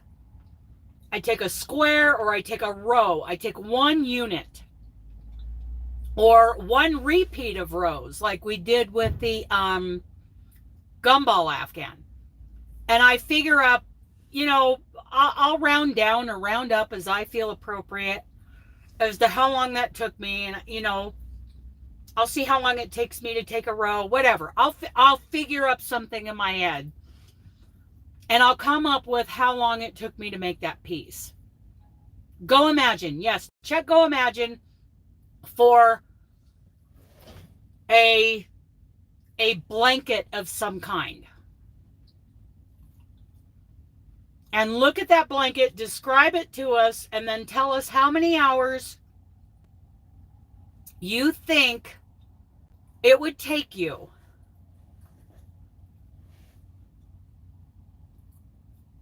Right. So go check that out. Somebody else go to Michael's. Somebody else go to Etsy. Somebody else go to eBay, Amazon. Find a finished crocheted item. And let's figure out what the price more realistically should be. I believe that our way of pricing these items is more realistic and gives more value to crochet as an industry. Not only like on top of valuing us as the artists. Okay, so $12 or $12. 12 hours times 40 is what? 48? Is that right? No, 12 times, we're at $40 an hour. 4 times 12 is 48, so 480. Am I doing this right? I'm having a brain fart.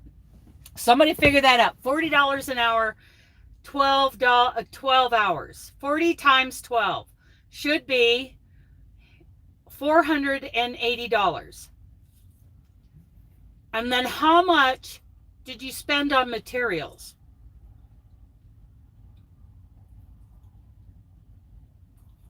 Okay, $480 plus full skeins of yarn that you use.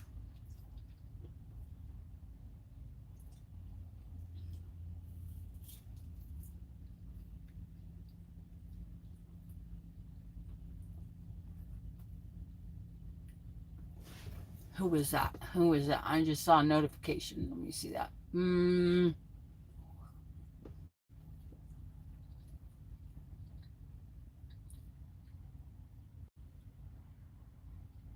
Rich Textures Crochet. Golden Valley Hat Crochet Pattern. Okay. I need to get you guys. No, it doesn't have to be amigurumi. It can be a blanket. Whatever that piece is, something fabulous, you know, not just a dishcloth. Okay. Let's add $50 because there's also blocking time, right? If you were going to sell it to a high-end client, you would have to, you know, wet block it. $530.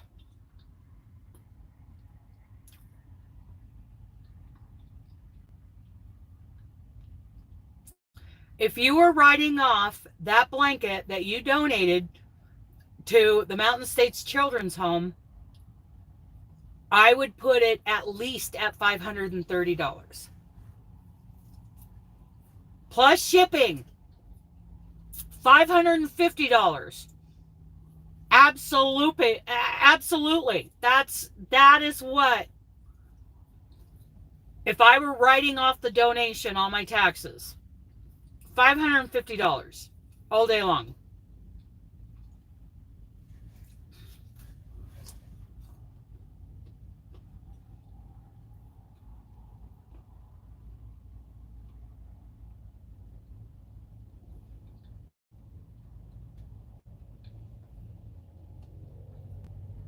Come on in, Blue Cascadia.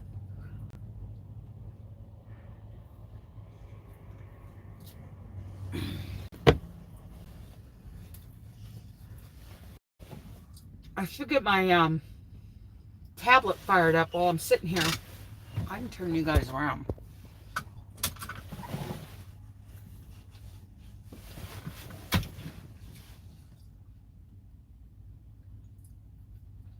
Okay. I want you to figure out how many hours that would take you to make, Robin. Let's say you already know how to do it. You've got the pattern. You've made them before. And the materials. Figure out what your hourly rate should be. If these are sewn, if this is like, your bags that you do, I don't know what your hourly rate should be. Amy, I'm in Cheyenne.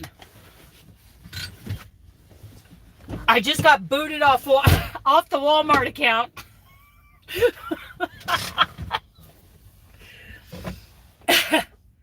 Oh, are they crochet? Okay, so whatever. Yeah, if they're sewn, same thing. You need to get what you're worth. Do the math. Oh, I don't know. I'm just sitting here. Here's another one, 135. Okay, I want you to figure out your price. If you sewed that, you already know how to do it. You've done them before. The cutting. Okay, so the story about Walmart, you guys. I know, that's on the title, so I need to stop, and every time someone comes in, I need to retell it. I was hired... What am I back here for? I have no idea. I was hired. I signed a hiring agreement back in June. Okay, so you figure out your hourly rate because you've got pretty good quality, and I don't know what a good hourly rate is for sewing. You know more of that. Plus your materials and come up with your price. Okay, anyway. I signed a piece of paper saying that I was on the national account, which means I'm an OTR driver. I drive 48 states. But then you get here and it's a little bait and switch. Every time you're near one of the Walmart distribution centers that we work out of. Hi, Tina. Okay, you do what you got to do. Oh, good. I can't. Oh, I was getting my tablet.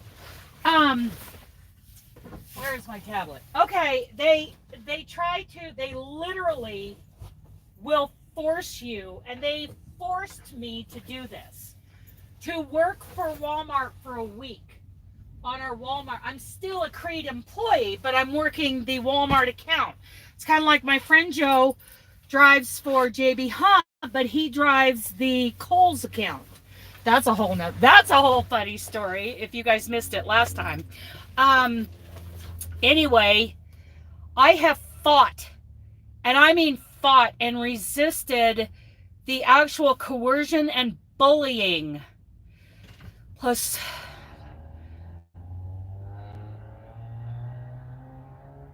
I think you're worth more than $20 an hour. Yeah. So anyway, the bullying, not only me, but my new asset manager, my new dispatcher, she gets bullied. So she's passing that pressure on to me. And because of her, because I could tell in her voice that she was being bullied just as much as I was, that I said, okay, we're going to do this for a week. I did not set out to fail. I set out to do it to the best of my ability. I don't drive at night. I don't drive at night. What is that? That is weird. And because of my physical limitations, I'm not dealing with those bulkheads and frozen loads. Okay. They have these big, huge, like accordion things that are super thick and insulated that go in between, you know, like there's a load in the nose of the trailer for one store, and then you got another store and another bulkhead, you know, and those, stop devaluing yourself. Stop it. I want you to stop it right now. That's what we're talking about. If it takes, I don't crochet fast. I crochet slow, and I charge for my time. That's exactly it, Tina. I told him I don't. And so I did my first day of delivering to Denver, Parker, and Elizabeth. I got to see my old hometown and my old house. And I really enjoyed it. I absolutely enjoyed it. But the way I run doesn't make any money for anybody. Not for me, not for Crete, and not for Walmart. So, I mean, I don't mind running reefer loads, but the problem is most reefer loads pick up and deliver in the middle of the night. They're usually a nighttime driving thing. But if they were daytime and there were no bulkheads, I would do it. Well, this morning I got a message, even though I had a great time yesterday, I made it out and back and nothing was laid, and I made some minor mistakes just because there were things I wasn't told. But this morning I got a message, says, we're just going to put you back on the national account. Wait a minute. I was looking forward to going to Colorado Springs and Canyon City today. Wait a minute. That's okay. I'm back on the national account and I'm waiting for a load right now. So that's what happened there. They kicked me off the Walmart account. Let me go to Gmail.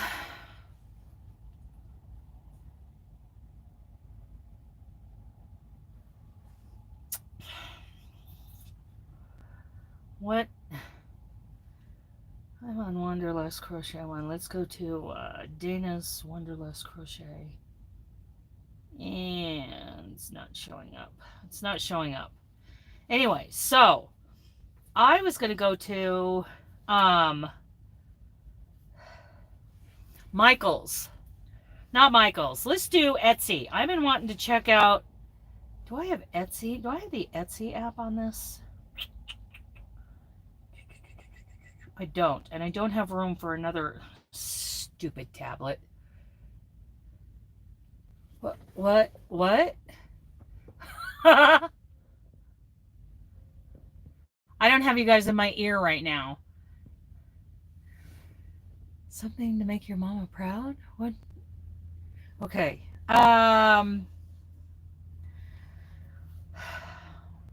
Robin, I need to ask again. What was that website that was owned by Prada? I can't get into my email.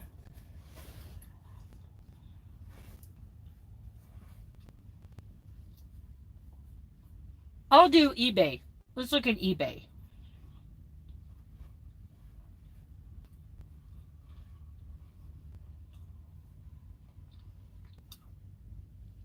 And I'm going to look up crochet. Whoa. Crochet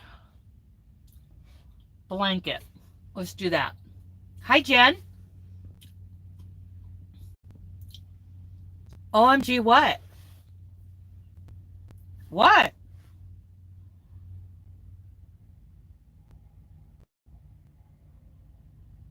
Wow.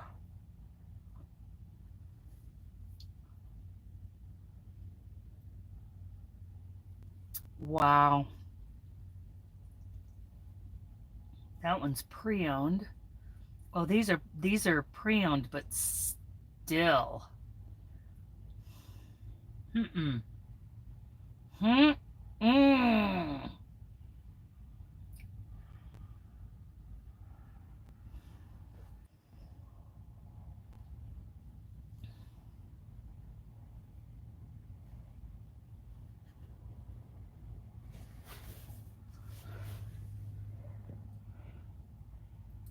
Oh.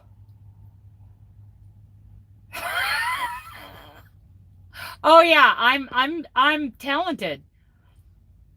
I know. Okay, you guys. This is obviously they found this either in a estate sale, their grandmother passed away. It says pre-owned. That is a beautiful like snowflake hexagon motif blanket, right? It's got fringe on it. Vintage retro Afghan crochet blanket, granny purple fringe, hexagon, gorgeous.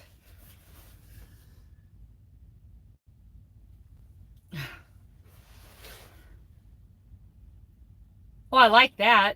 I like that. I wonder what kind of materials they used.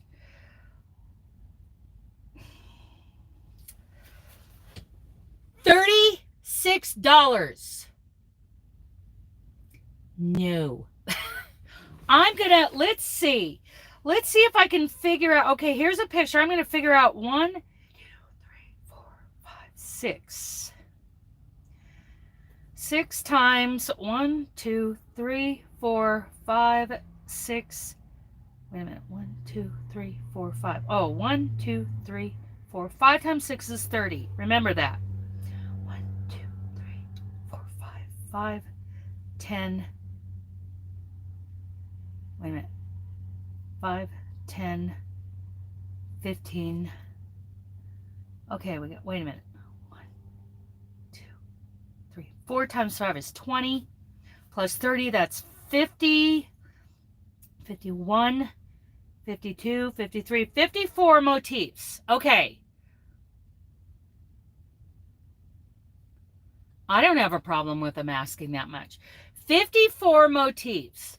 So I'm going to say, let's just round it down. 30 minutes. Where's my calculator? Do I have a calculator on here? That is weird. Probably can't.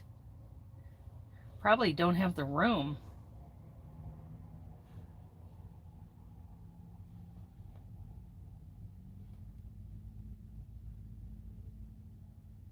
It's disabled.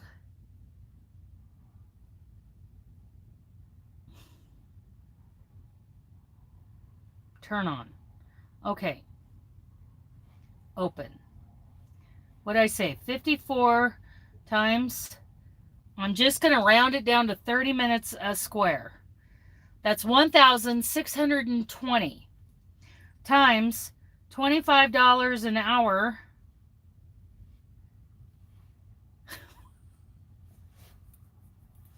Did I do that right?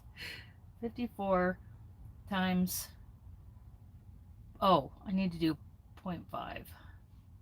That's 27 hours times $25 an hour is $675. Plus how many scale? Let's say 2 scale, let's say $20 plus $20 for materials. That's not counting, that's $695, not counting the time it took to do that fringe. And then you have finish work. So that's a $700 Afghan. As long as there's no damage or stains on it, even used, I would charge $400 or $500 for that Afghan.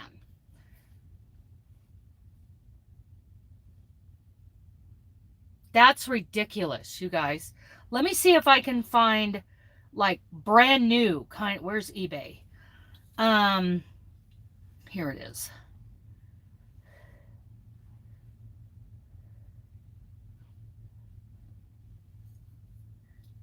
I want to find something. So they're selling used crochet blankets for pennies.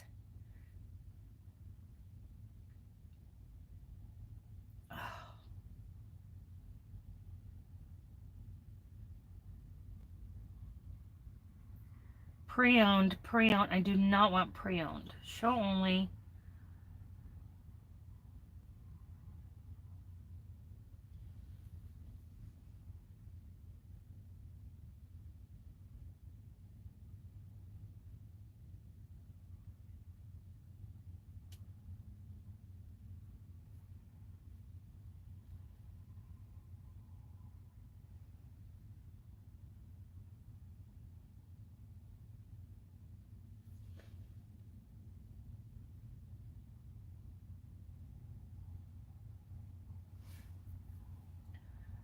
Okay, I'm getting a lot of pre-owned stuff here. Somebody is flooding the market with these pre-owned things. And of course they're going for $24 for this Christmas Afghan.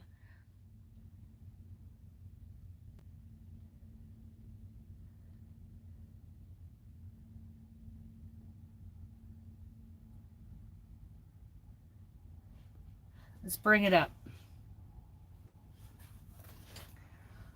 $24. This person is not...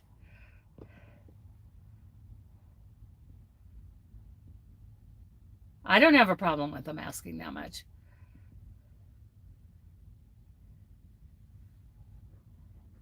Right? Exactly, Tina. Yeah. Yep. It's ridiculous. Ridiculous. Okay. Here is a brand new baby crochet blanket, handmade white christening blanket.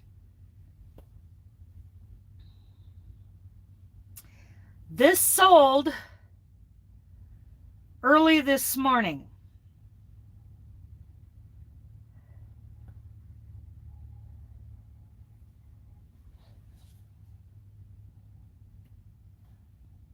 Looks like it's a continuous granny square in white worsted weight. $15 US. $15 US. Okay. I'm going to see if I can find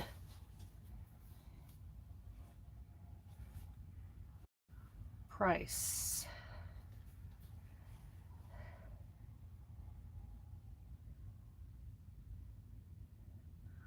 See if I can sort it. Let's see what the filters are. Sorted by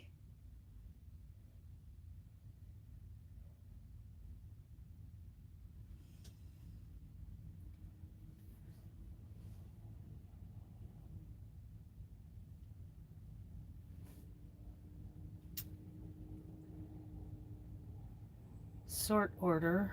No, it won't let me sort it by price. I want to go. It's eBay. It is eBay.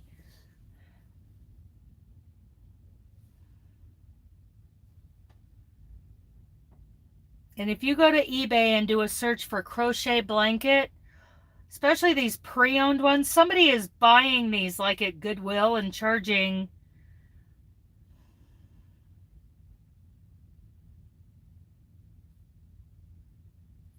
oh my goodness.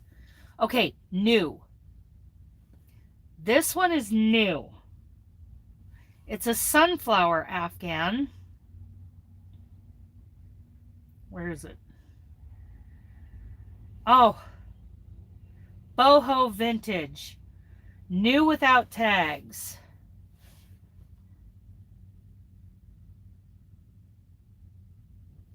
Okay, new without tags, a brand new, unused, and unworn item, including handmade items that is not in original packaging or may be missing original packaging materials such as the original box or bag. So I don't know if this person actually made it.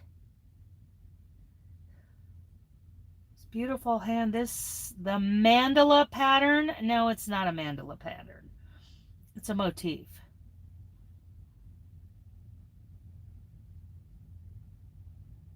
Crafted with care in the United States, this sofa throw features a bordered and decorative design. Blah, blah, blah. Crafty sales. Good Lord. Let me show you.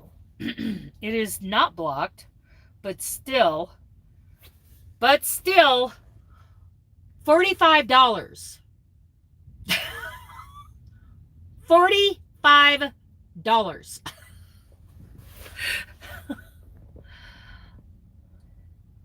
Oh, I gotta load. Yeah. Just know. Just know. A lot of pre-owned ones. Those should not be going.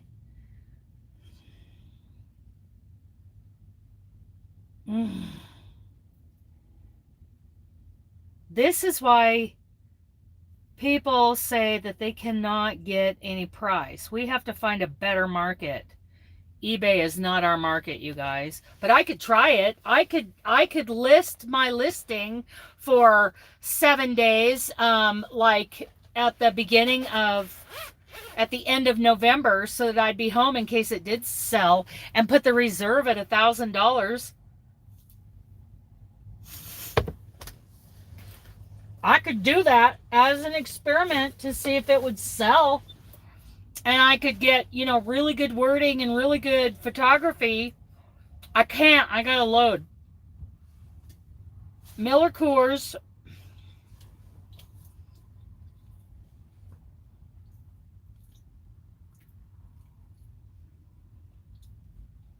Of course, they're sending me.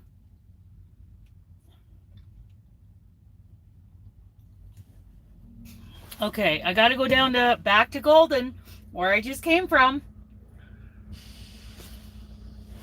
before I came to Walmart to get kicked out of Walmart.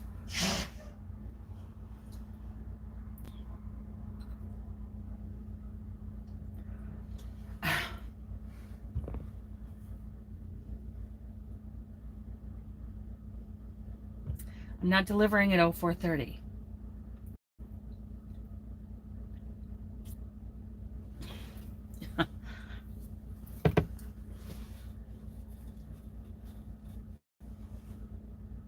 No.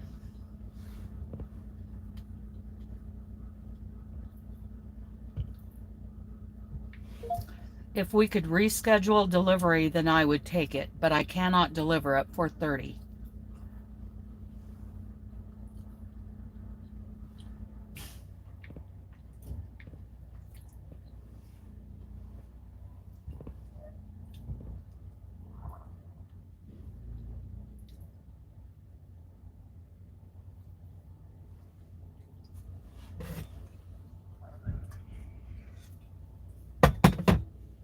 Because I can't see at 4:30.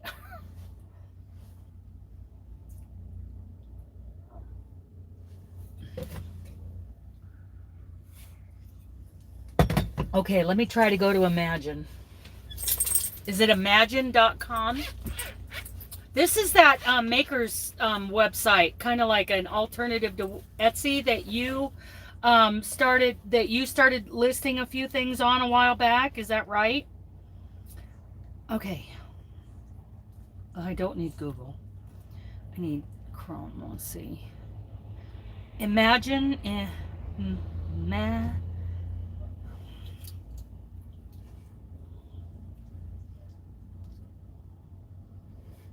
Okay, imagine.com. Holy cow. Carhartts, you guys.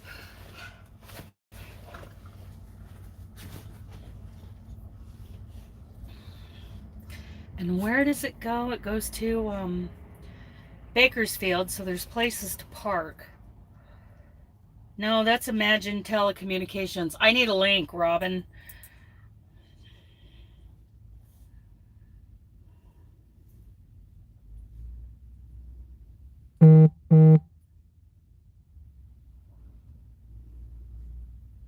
What was that? I can't, just so you guys know, I can't check my messages while I'm live on my phone.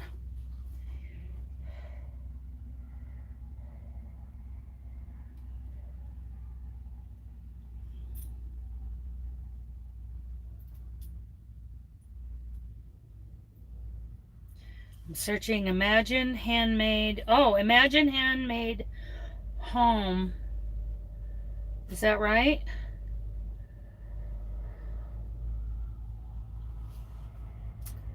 Go Imagine. Okay, that's not this one. There's an Imagine Handmade site. Imagine Handmade CT.com.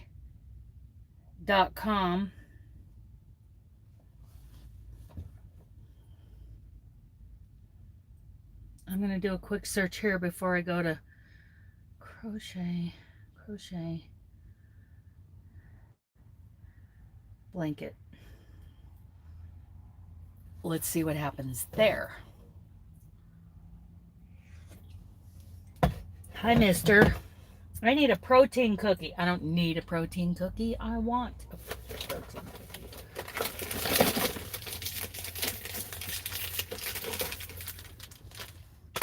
Nothing crocheted on there. I searched for crocheted blankets. I got scenic artesian succulent garden, wild sage and aloe scented. I got soaps. I got earrings.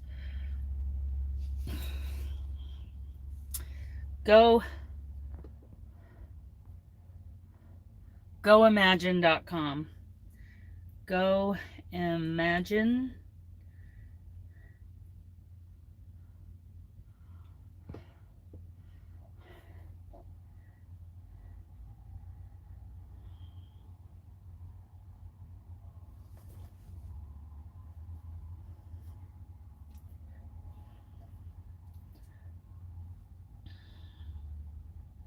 Crochet blanket.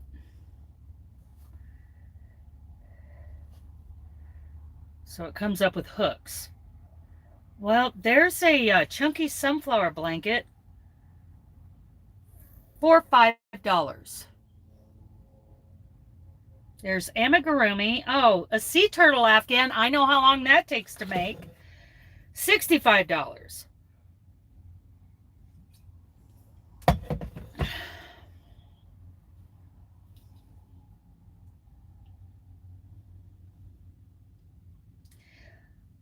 So,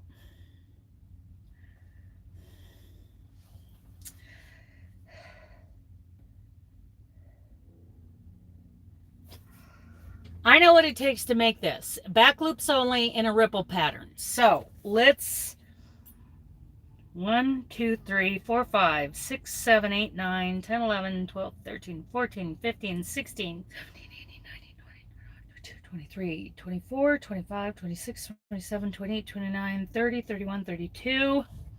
This one's going to be hard to count. 33, 34, 36, 38, 40, 42, 44, 46. Plus 1, 2, 3, 4, 5, 6, 7, 8, 9, 10. So 48. Let's taste 30 hours of work because I'm considering each of these rows and appliques just 30 minutes.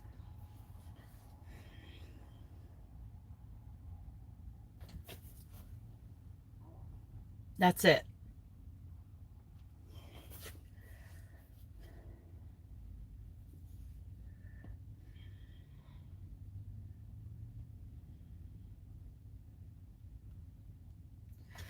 $750. This person is charging $65.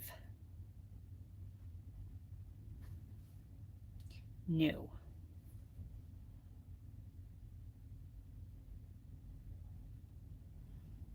Come on, tablet. Don't fail me now. I gotta plug it in.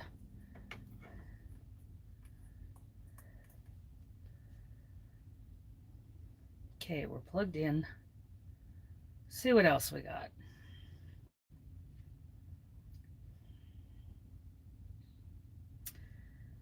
Irish cable crochet blanket, $125.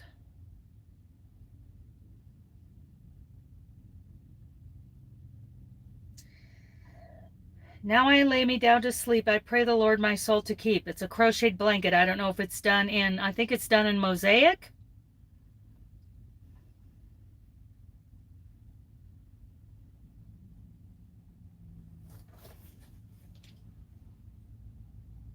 $7.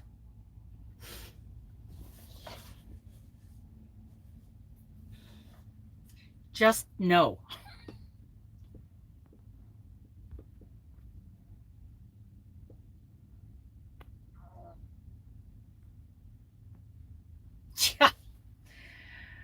Okay, now this one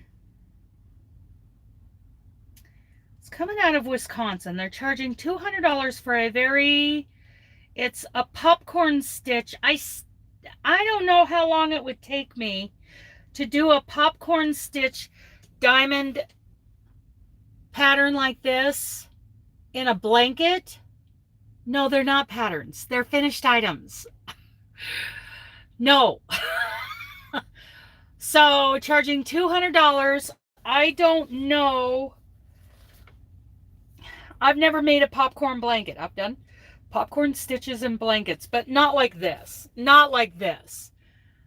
How long? How many hours? I mean, I'm thinking at least 12 hours. If that's what it took you, Adrienne, to make the gumball.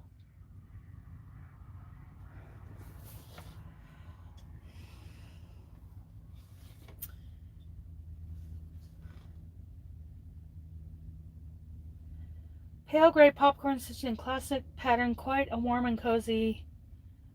Made from lion brand, feels like butter. That's a worsted weight, right? It's a 75 by 60 inch blanket. I'm thinking it should be a whole lot more than $200. Let me see. Let's say 12 hours. Right, $200 on 35, but I still think that's a 12-hour blanket, right? Do we agree? Maybe I should say 10. I know it's discouraging, and that is why I want to have these discussions with you.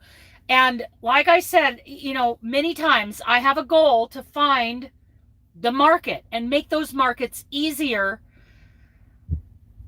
To make those markets easier for at least 12 hours. Okay, so worsted weight.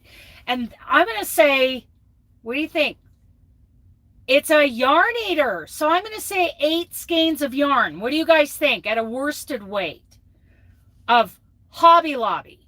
How much is a skein of I Love This yarn going? So 12 hours. Let's just say $30. Is it $3.99 or $4.99? Okay, you would know better. I haven't bought any for a while. Okay, clear. 12. Let's just go at $30 an hour for 12 hours is $360. Well, let's say you get it on sale. I'm going to put it at $350. Okay, $5 each. 5 times what? 8 is 40. So that's a $400 Afghan. That's on sale. Yes, okay. So that's a $400 Afghan. And that's at $30 an hour, you guys. What's your hourly rate? Okay, so Idaho, this is how I was taught to figure out an hourly. $7 a skein. Okay. That's $56 in yarn. This thing should be at least $400.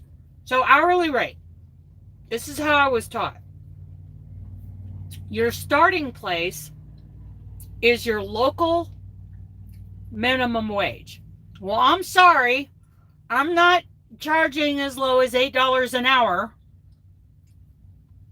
It's 8 something in Idaho, or it's 7. I don't know what it is. It's like one of the lowest in the country.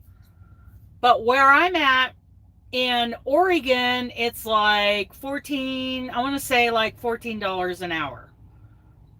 You're supposed to just start at doubling your local minimum wage. Okay, so that's $28 in Oregon. It's 30 some dollars in the state of Washington.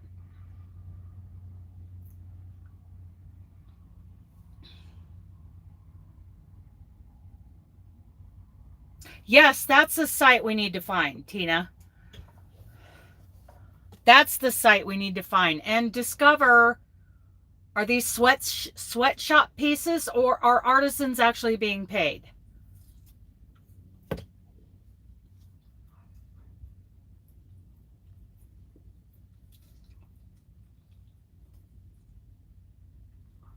Oh my God, how many, sorry you guys.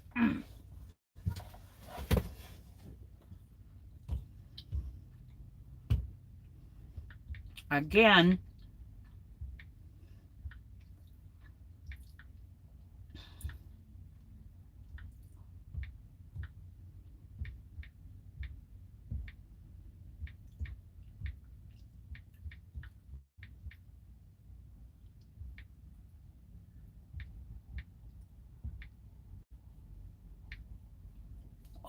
jeez, it's like, oh, I am repeating myself over and over again.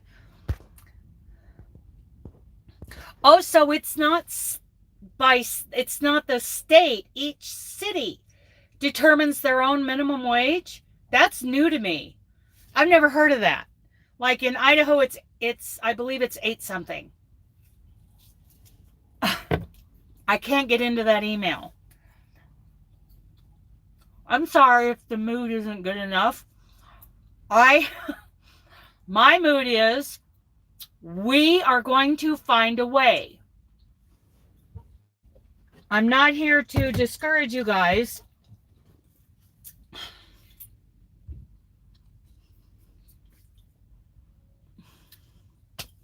Oh my goodness, even my new.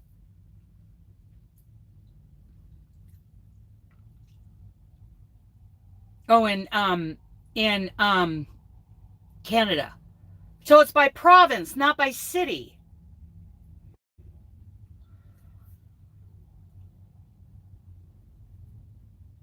Really? Is it higher or lower? Because Washington is like 15 something, I believe. So Lish has priced everything that we come across at $30 an hour. My point here is don't be exactly, Ellen. Thank you. That's what I'm looking for right there. I don't want to hear how it can't be done. I don't want to hear about how nobody charges those prices. Somebody is charging those prices. Prada is charging those prices. It's higher in King County.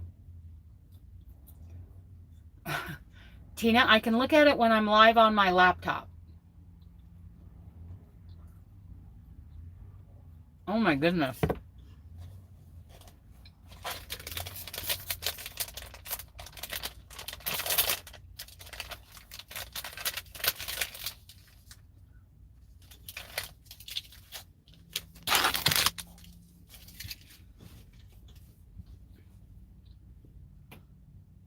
I need to get out of trucking. Even my new asset manager just doesn't get it. Exactly. I mean, you missed a whole big conversation earlier, Robin. You missed a whole big conversation. I linked this video down below. I was watching this video.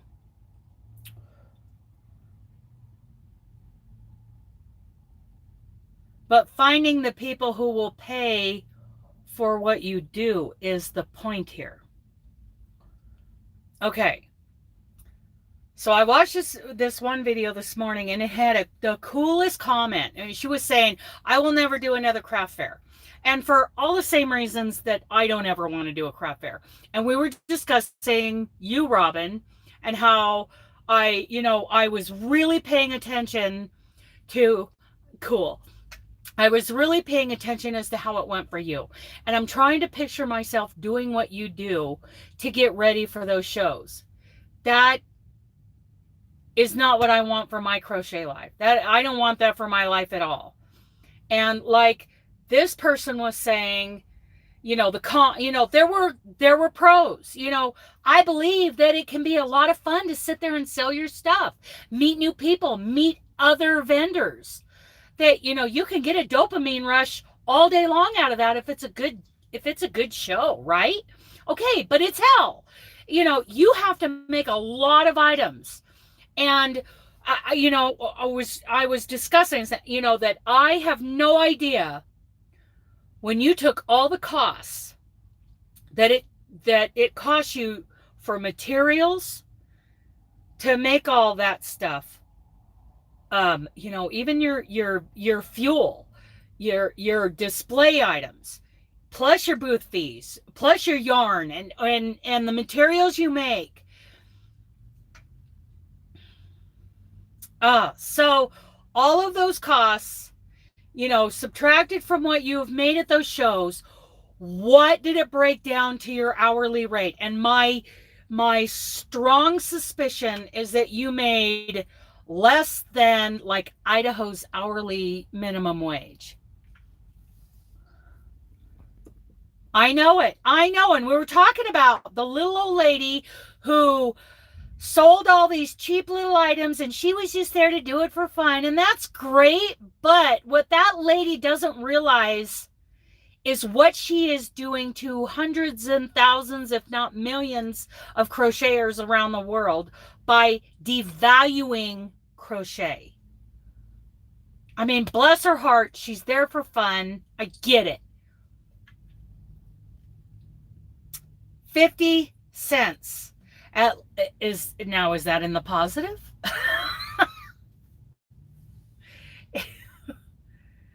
She has devalued herself, right? And I feel that, okay, I get it. People were posting 724. Okay, I rounded it up to 8 when I looked it up. Okay.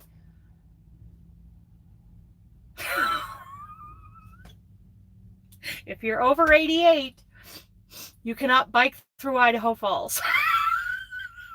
Yes, that is the minimum wage in Idaho, which, yeah.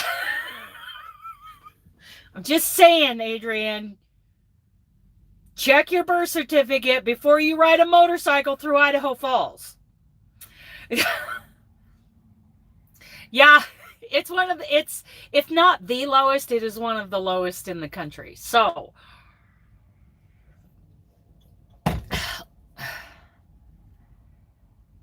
okay.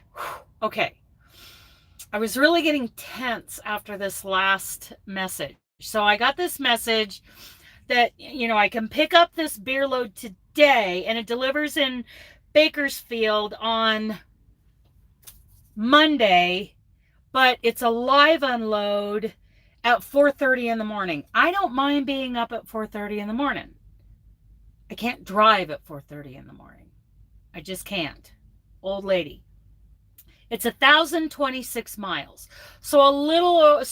Which if you figure 500 something a day, that's 2 days to get there. I would have had plenty of time to get there for it. And I said, look, I'd take it if they will reschedule the delivery. I think, right. And yes, I may. Remember when the lady was questioning being there for 3 days? That's why. Okay. Anyway, so I could get there on Sunday evening, but I need to deliver after 8 o'clock in the morning. 9 o'clock in the morning. Let me so I would park 8:30.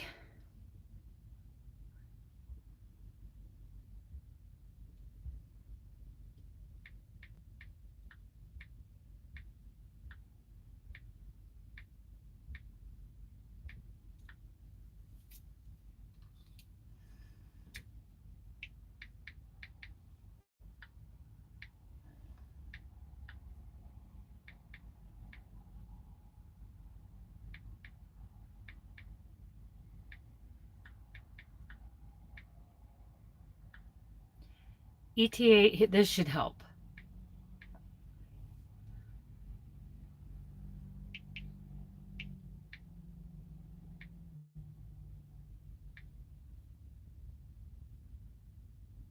Okay. Hopefully that helps. An ETA to the, anyway, okay. Where were we? Okay.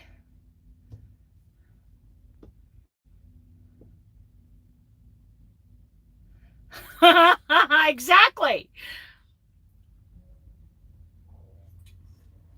So, and that's, do you enjoy it?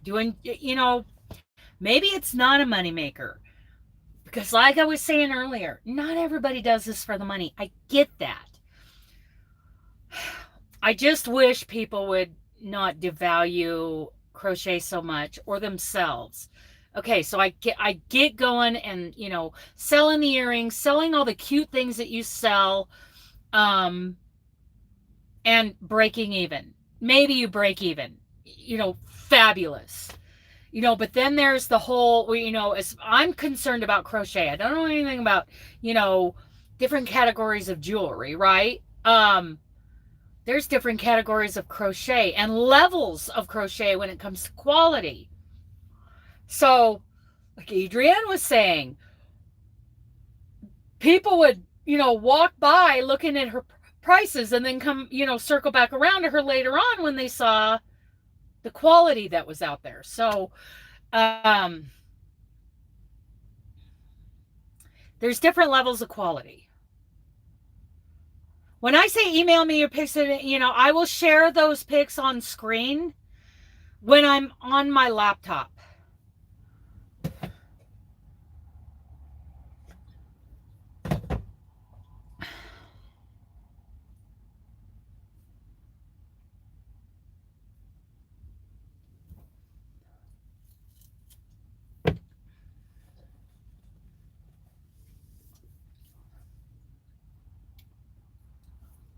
Uh-huh.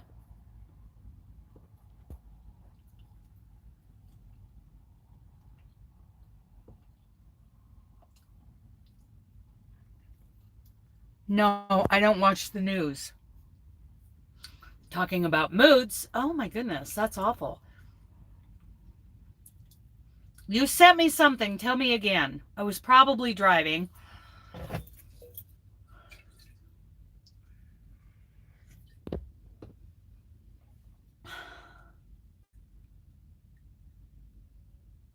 Huh.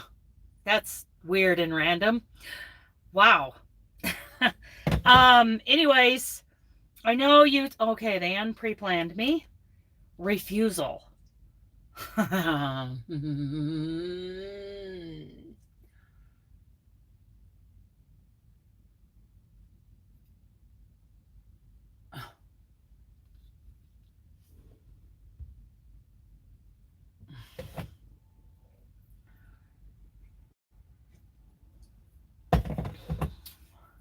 And how much was it?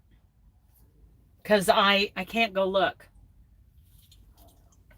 So, yeah, we talked about craft fairs. You know, there are good things about craft fairs. I'm sure they are, you know, dopamine producing at times. But I can't see myself doing it.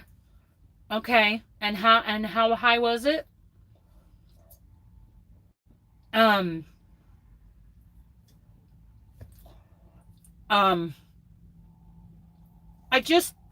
For myself,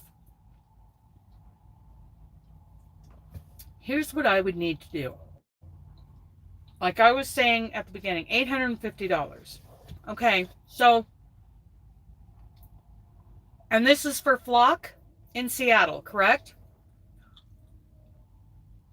Wait a minute, which Fiber Fest? Is this for Flock in Seattle in August? For 2 days, okay. So, is that total, or you multiply the 850 by 2? Yeah, so, okay, so Flock. Flock is quickly becoming one of the biggest fiber festivals in the country. I imagine you're going to make $2,000. What do you think? If you can make, you know, gross, bring in $1,000 at a craft fair,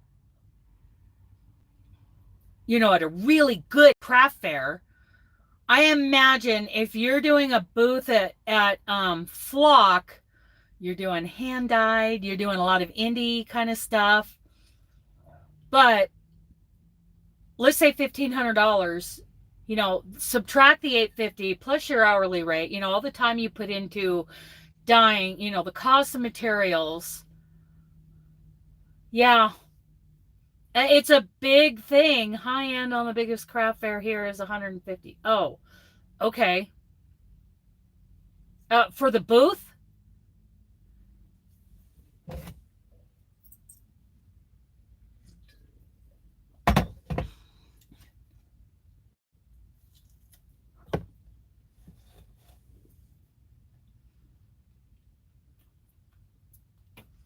Plus hotel, yeah. So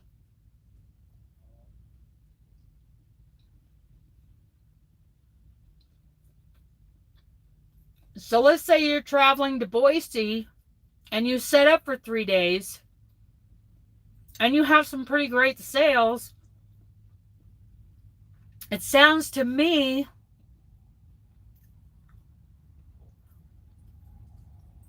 my goodness. It sounds to me, and you're only getting what, a 6x6 space? Is that what it was? 6x8 space?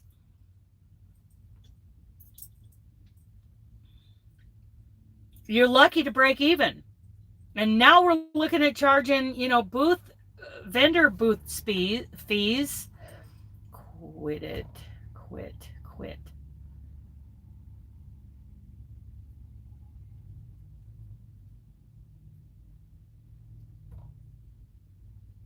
Okay, my GPS went nuts. Voice thing.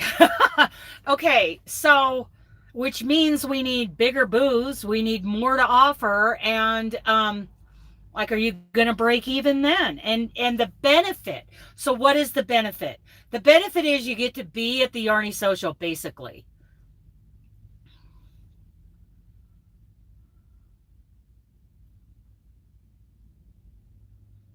Buy all those $25 blankets.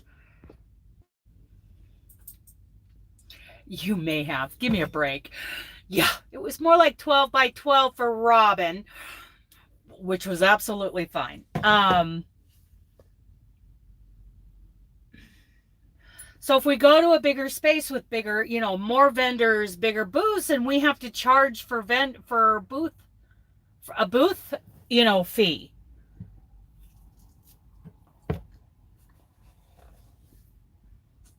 So basically what you got was a chance to be at the Yarny Social and participate, which I feel you tell us the truth. That's a great value. Probably not worth traveling from 3-4 states away to be a vendor at. I mean, it's a fabulous experience. I feel the Yarny Social is a fabulous experience, and we hope to build on that. Yeah, it's more about exposure. Exactly. I'm hoping we help expose all of you more. That was our goal, to get your names out there as being, one of our fabulous vendors at our great event.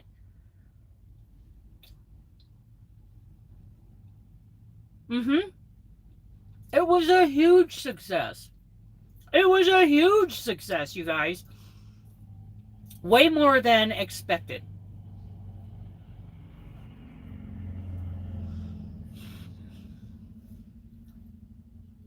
Weren't they great? Weren't they great? Saponum!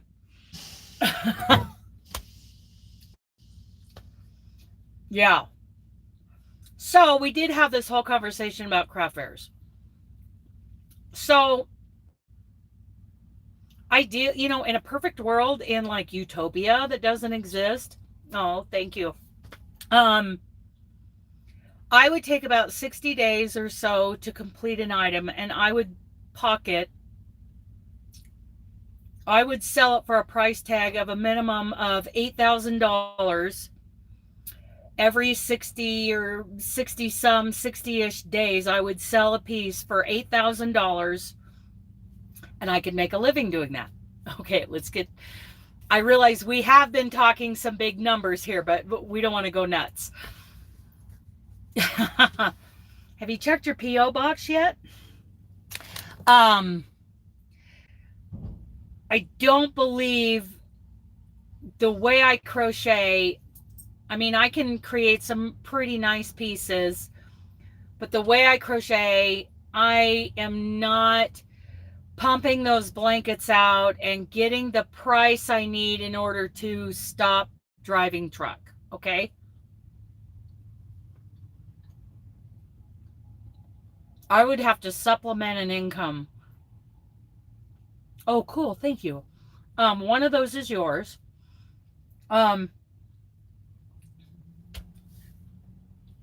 So I'd have to find, you're hanging on to it until I drive through Spokane and I can meet you somewhere and grab it. I'm hoping that that's okay with you. And I appreciate you being my Dropbox for that stuff. All that stuff that I sent to you. So, you know, we do need to be more realistic. I'm not going to charge $4,000 for the fruit garden Afghan. Cool.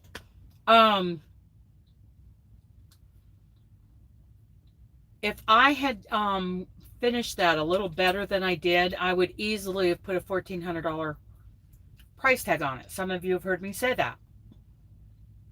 We will go over in December the judges' scoring and notes. They were fabulous notes, you guys, on that blanket. And then I'm going to refinish it. I'm going to soak that baby. I'm going to do a full wet blocking. Gently roll out the excess water. And I'm going to have the mats set up in the spare bedroom upstairs. And I'm going to pin that baby down, including all the petals. And then we'll see. Minimum $1,000. That blanket right now is at $1,000. Easy. I got some amazing feedback, Tina. Amazing. If I ever want a piece judged, I'm entering it in the Oregon State Fair.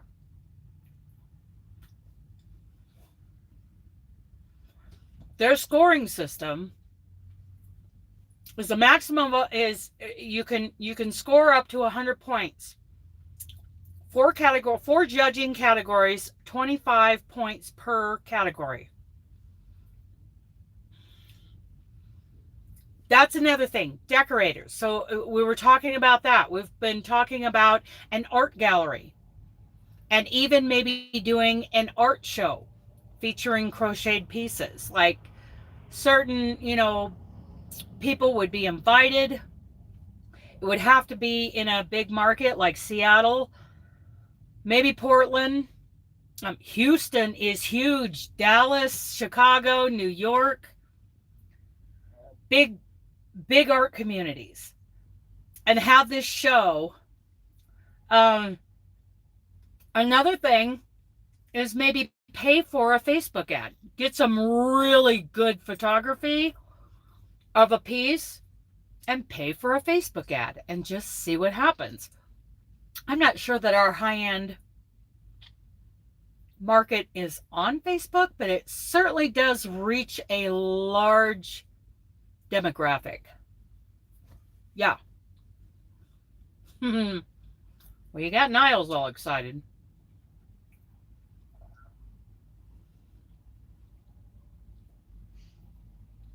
Facebook ads are basically about getting those ads in front of people, and we found out that it is very yeah, I'm on TikTok. I'm not a fan.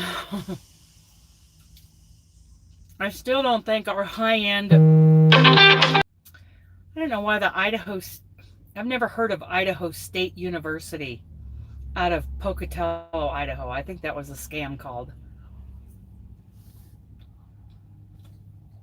I'm on TikTok, but I haven't posted anything in a long time. It's exhausting. We're talking like Paris Hilton type clientele. Maybe.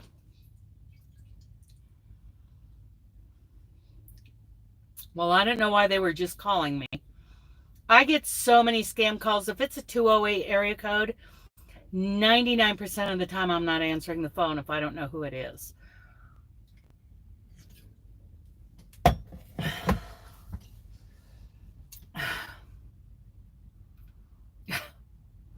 boutiques, high-end boutiques. We were talking about Washington County and Western Portland area, up on the hill, the Sunset area. We talked about Spokane. So you missed a lot of this, Robin, and what an artsy community Spokane is. Seattle, of course. So yeah, an art gallery. If you read that comment from that video that I watched this morning about this gal saying, I'll never do another. Oh, Dallas and Houston are huge. So what if we had pieces like, okay, so, you know, I live in Emmett, Idaho. I said this earlier too. I'm not selling my blanket for $1,000 in Emmett, Idaho.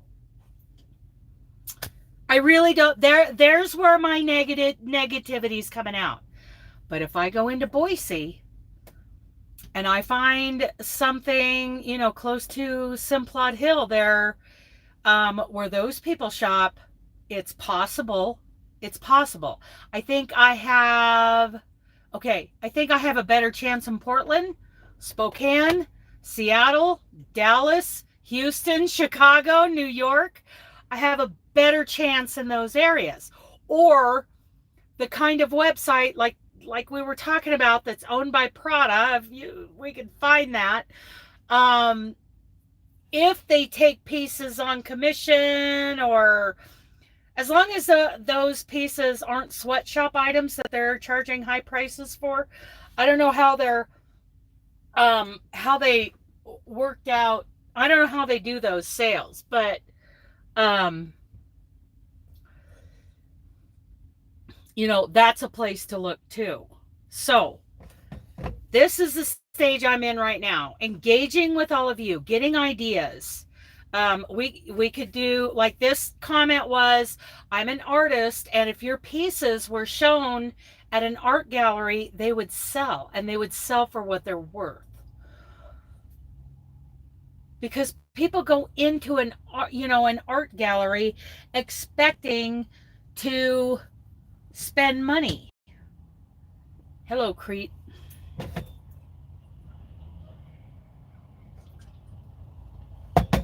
So, or like an art show where they take one artist or a handful of artists and they actually do like a show where people come and what's on display is one artist's work or just a handful of artists' work, and people purchase these items. They not only get to admire the work, they're there to spend money. So they usually serve some champagne.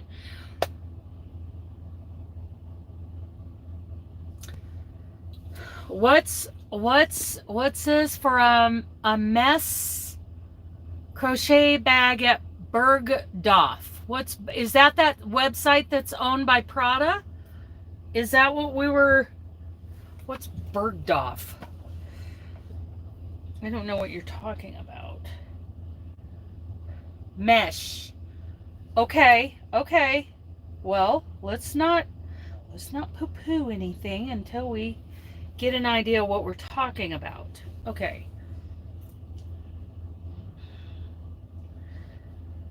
I'm going to look up Bergdorf Goodman.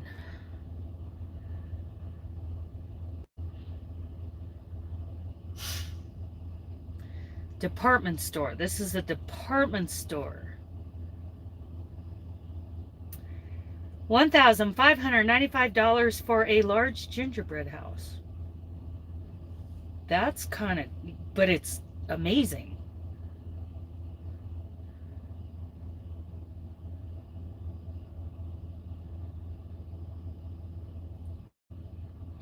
Search.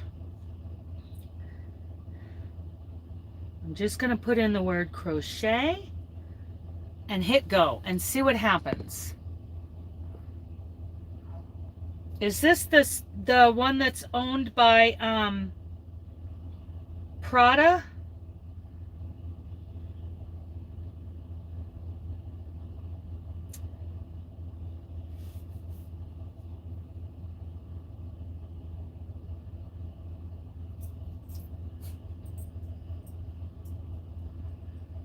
Okay, so this I don't understand. This crochet, Prada logo crochet bag right here. Okay, we could all do this. This looks pretty simple. 1,000, we could all do that, right? $1,950. Okay, now, but then you've got a crocheted cardigan. I'm not sure that that's crochet. Let me see that first of all.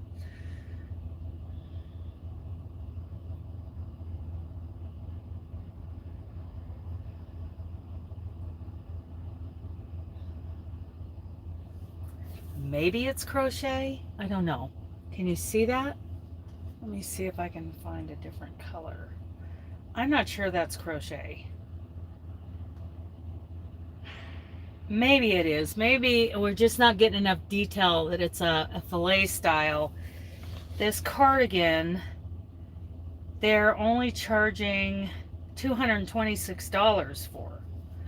So if they're charging, because you crocheted the Prada logo into a very simple bag, you're going to charge, you know, almost $2,000 for it.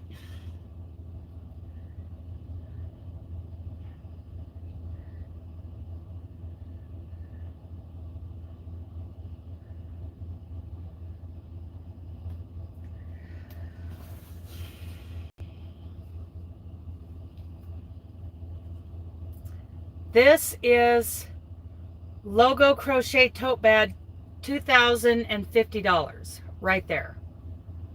This crochet top, which isn't really my style, but conch crochet top, $450.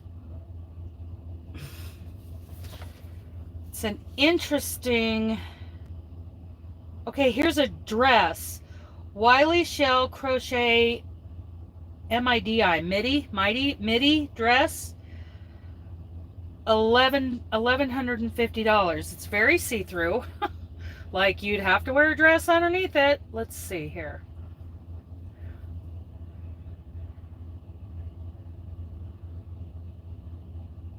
Oh yeah, I can see her underwear and her bra. Right through there. Oh yeah, the bucket hat. Oh, maybe they can sell the, oh, okay.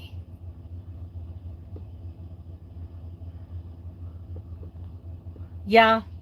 Okay, so let's look at the bucket hat. That's what we were looking at before, right? So I will search. Where's the search? Crochet.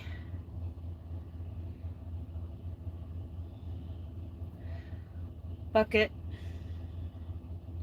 hat. Okay.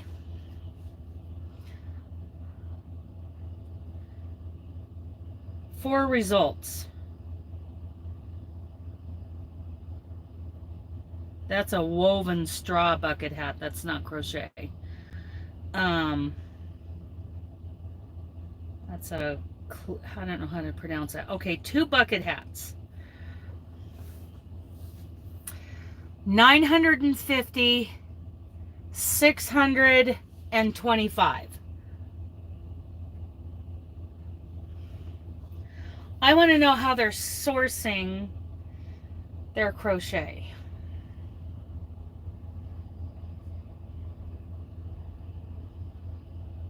I'm just going to search crochet. See if they got any blankets in here. So $226 for that crochet cardigan. Something's not right there. There's that dress. Okay. This is weird.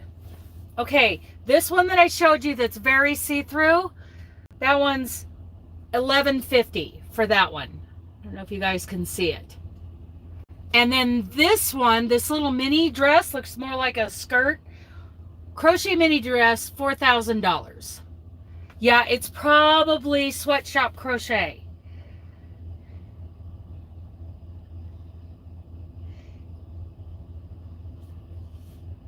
That doesn't look like crochet to me.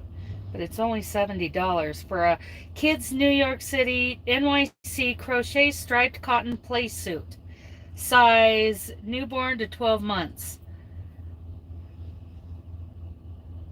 That's not crochet. There's nothing crochet about this except for the appliques on it. But it's listed as a crochet play suit. Okay, so, but the Lucy crochet polo top is $248. I'm gonna bring up this picture, and it's a V-neck with a collar.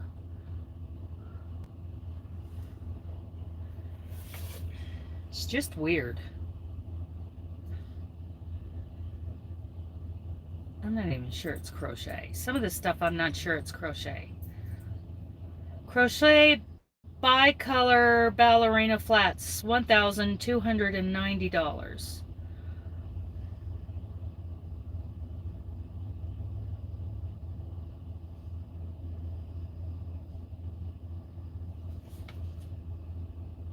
I can get a good picture of them.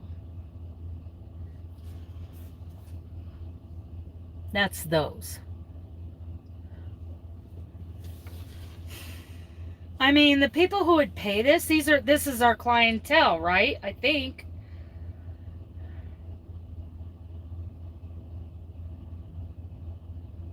Is that crochet? The long leather trim crochet wool cocoon dress. That looks knitted to me. That is not crochet, that's knitted.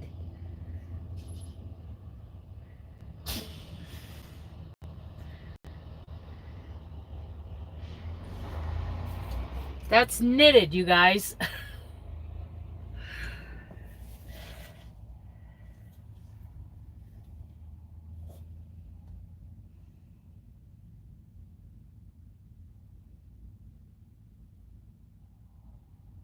That's not crochet. Holiday hand crochet tank top, $375. Anderson floral hand crochet cardigan, $595. I'm not sure much of this is crochet. Scallop crochet top, $625.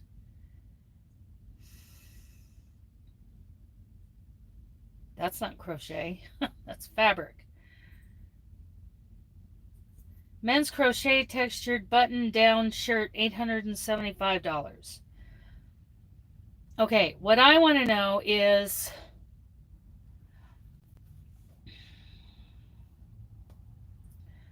where they source their stuff. Neiman Marcus Group, women's store, our restaurant, store service, book same day. Bergdorf Goodman, Neiman Marcus. This is a Neiman Marcus company. California Supply Chain Transparency Act. I would have to call them and find out how they source their crocheted items. I don't believe most of these items listed as crochet are not crochet.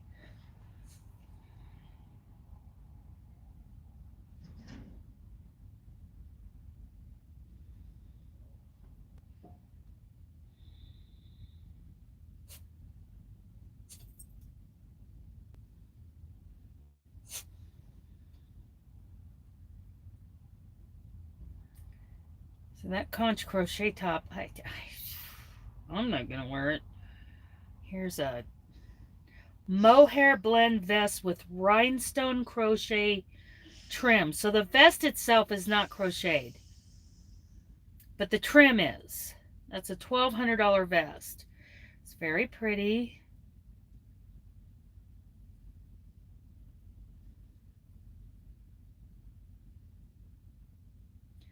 Okay.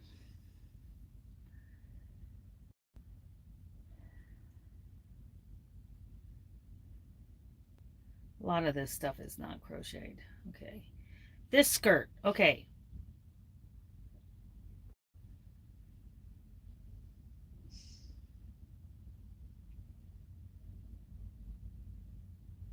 It's just the skirt. There is a matching top elsewhere in the, okay, so this is $695. It's done in angled, like granny stitches with the long fringe. I can see that there, you know, even I see that in the fashion world, this is something people would wear in higher end markets. So how long would it take any of us to make this, right?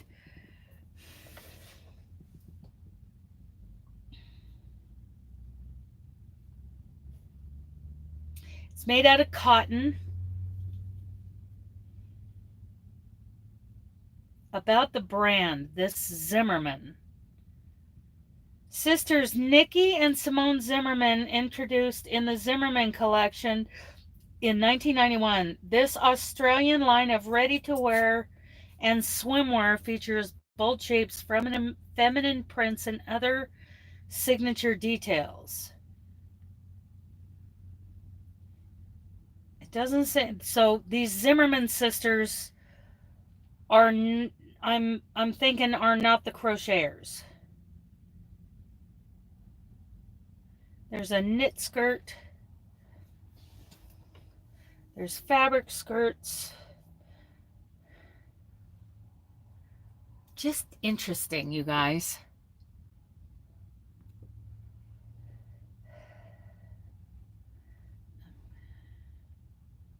Crochet. I'm going to put, first I'm going to put blanket.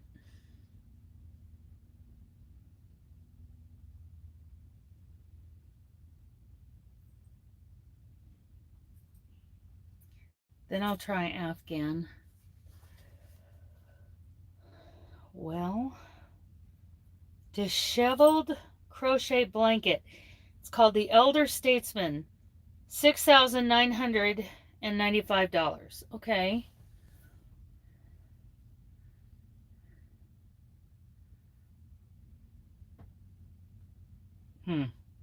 There's only one picture. And it looks to me like it was made with a knitting machine. This does not. The picture isn't clear, so it's hard to tell. I'm not sure what that is. And I'm not going to spend, even if I, you know, had $100 million to my name. Well, I guess I could, if I had that much money, I could buy it and find out what it really is. It's interesting. See what I can read about it. The Elder Statesman is the name of the company it's coming from. Disheveled crochet blanket. Okay, heavyweight blanket made of wool, approximately 86 by 58 inches. Dry clean, imported. About the brand.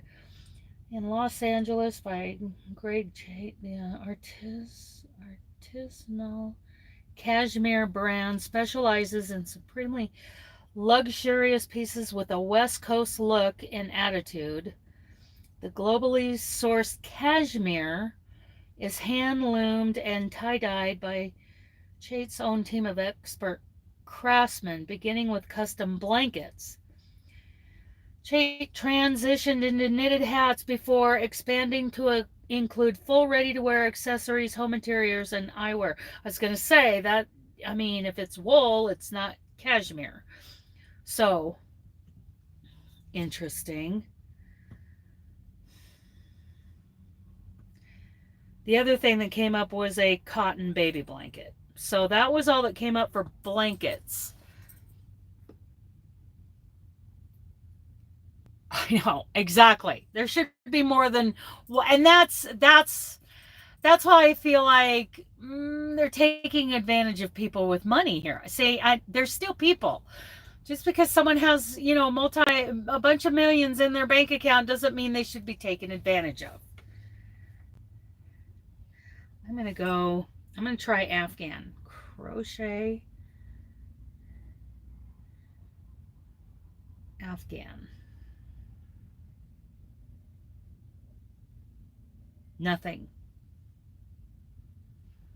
I can do crochet cardigan.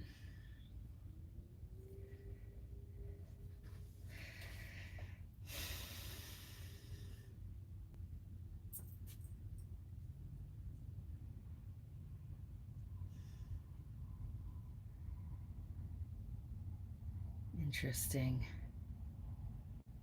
Interesting.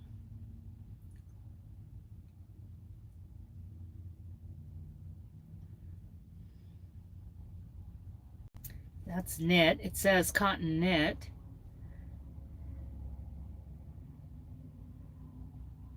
Okay.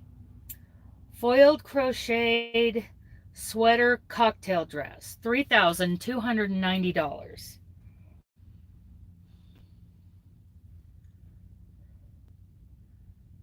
I believe that's crochet.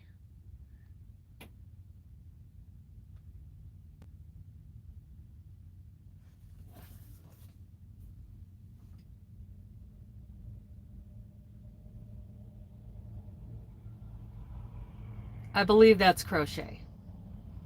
Yeah. Interesting, huh? I hate that. I hate that. I hate that the YouTube notifications come up right under my finger right before I tap something. I hate that.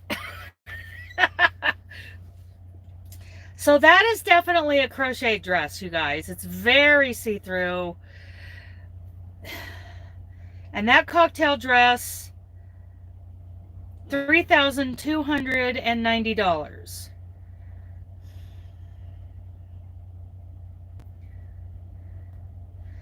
This cardigan, Anderson Floral hand crochet cardigan, $595.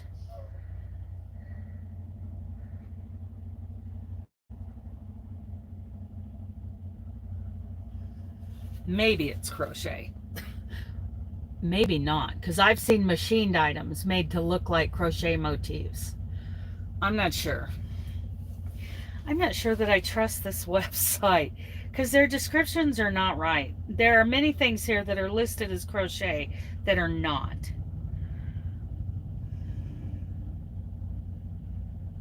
This is supposed to be the raven striped cotton crochet cardigan. Okay, maybe this is crochet. I don't know about that striped trim on it.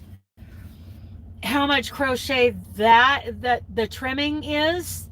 You know, goes around the collar and goes down the front with the buttons. Let's see if I can find. I don't think that part is crochet.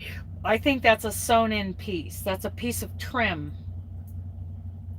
But the rest of it might actually, boy, I don't know. I don't know that that's crochet, you guys. Hopefully you're checking these out yourself.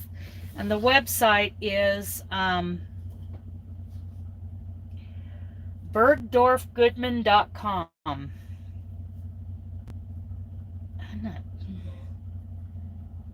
We're not getting good enough pictures to really be able to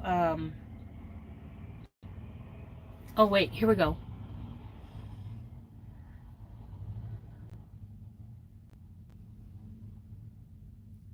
Tyler, Texas. Okay. Let's see. I gotta load, you guys. I gotta load. Yes. Okay.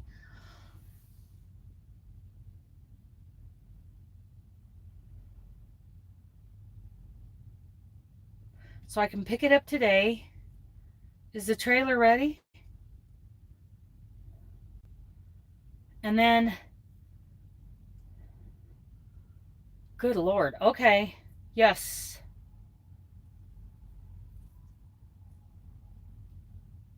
Okay, I'm going to accept this load and be ready to go on the 29th at 1300. That is a live unload. Okay. 29th at 1300. It goes to Tyler, Texas. So I'm not going to California. oil people.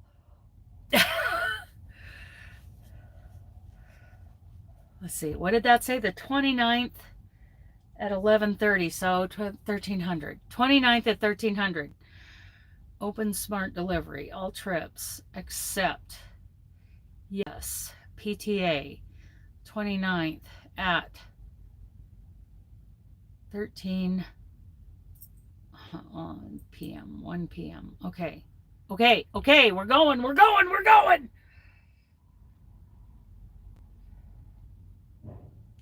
going to Tyler, Texas, by way of Golden, Colorado. Works for me. So, famous for roses. Okay. Ooh, I can get rid of all this crap. Okay, getting rid of this garbage from Walmart. I can run a beer load to Tyler, Texas. That's for sure. Okay, let's see here. Roses. I'm pretty sure I've been to Tyler.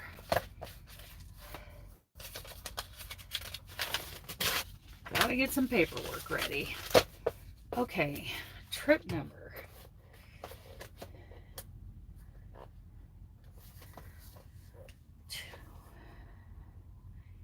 77801. So I want to know, before we go today, how do you guys feel?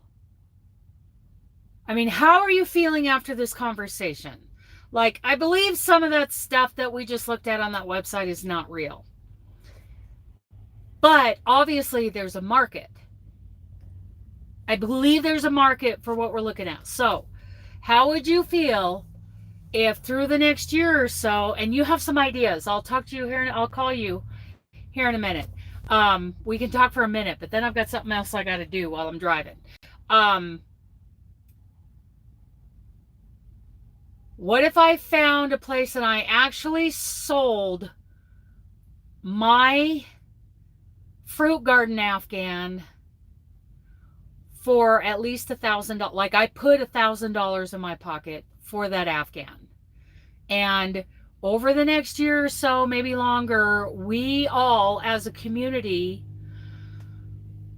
shared ideas and came up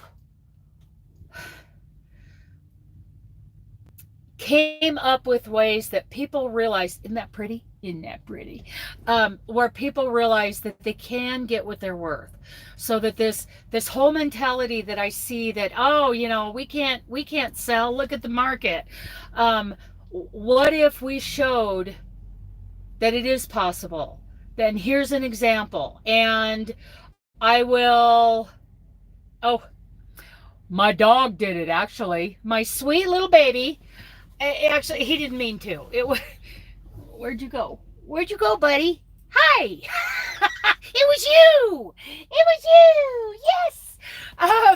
I picked him up to put him in the truck, and he kind of scrambled. Maybe I didn't have a good hold on him or something, and he just scraped me. Anyway, yeah. So, oopsie. Yes, oopsie. Good boy. Get a drinky, buddy, and then we'll take another break. How are you guys feeling at this point after this conversation? Yes, I believe a lot of that stuff on that website that I just looked at was not real. Was not real crochet. How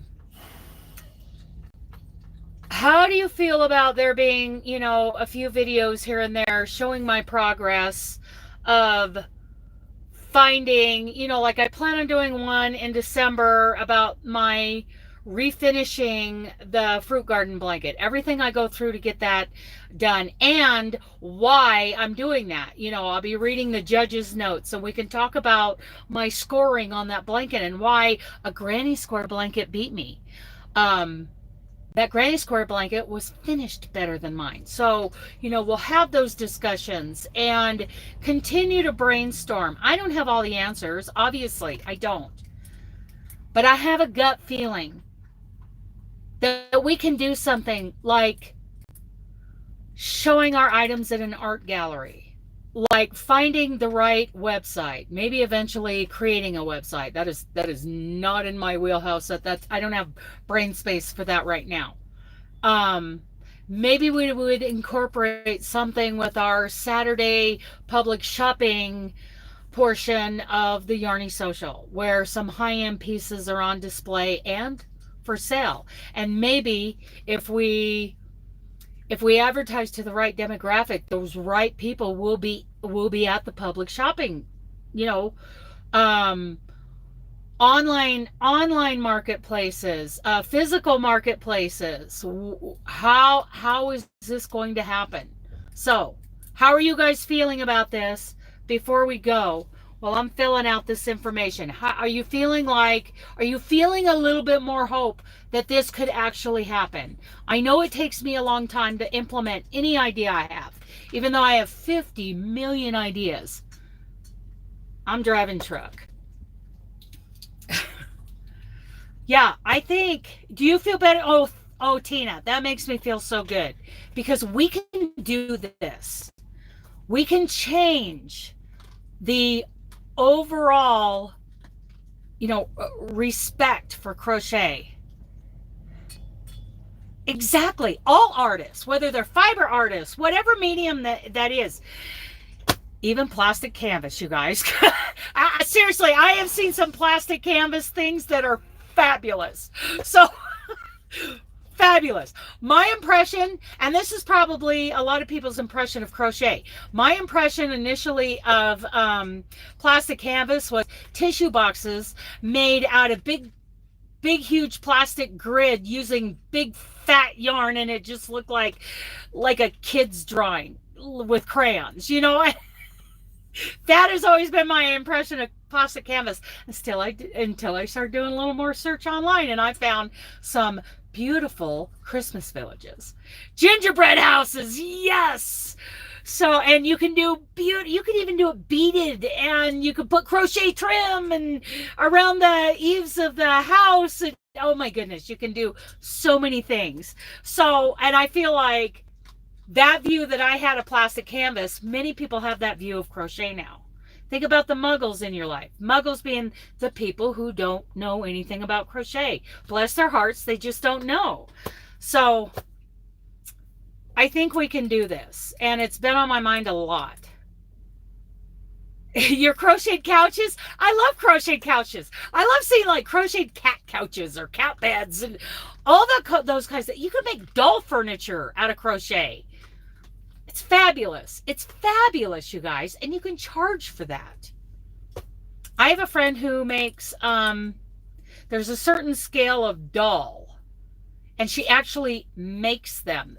I want to say there's a bisque or something going on there. I don't really know what the art form is, what the medium is, but her name is Patsy Thomas. And in the doll world, at least in this country, she is known nationwide. I go to church with her.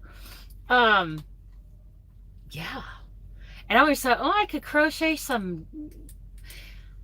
No, she does sewn pieces for clothing. Crochet your grandma never taught you. Yes. Yes. Or even going back further to more vintage original patterns and making them a modern version, like the leaf of what was it, 1891 is that book, The Art of Crochet, that I have, and it has that leaf motif. I still have a vision in my head on how to make the most beautiful bed cover out of that. Gorgeous. KB Fibers did a tutorial on it. It's fabulous, and it came out of that book from The Art of Crochet. I believe it's 1891 is the year of that. So anyway, I'm going to let you guys go. I'm going to get on the phone with Robin real quick while I'm filling all this out. I need to accept this load real quick. Did I do that? I did that. I did that. Now I need to start the trip. Oh, I did start the trip. Okay. Okay. Okay. Okay. Okay. Okay. Okay. I'm going to go, you guys. I love you guys. Bye.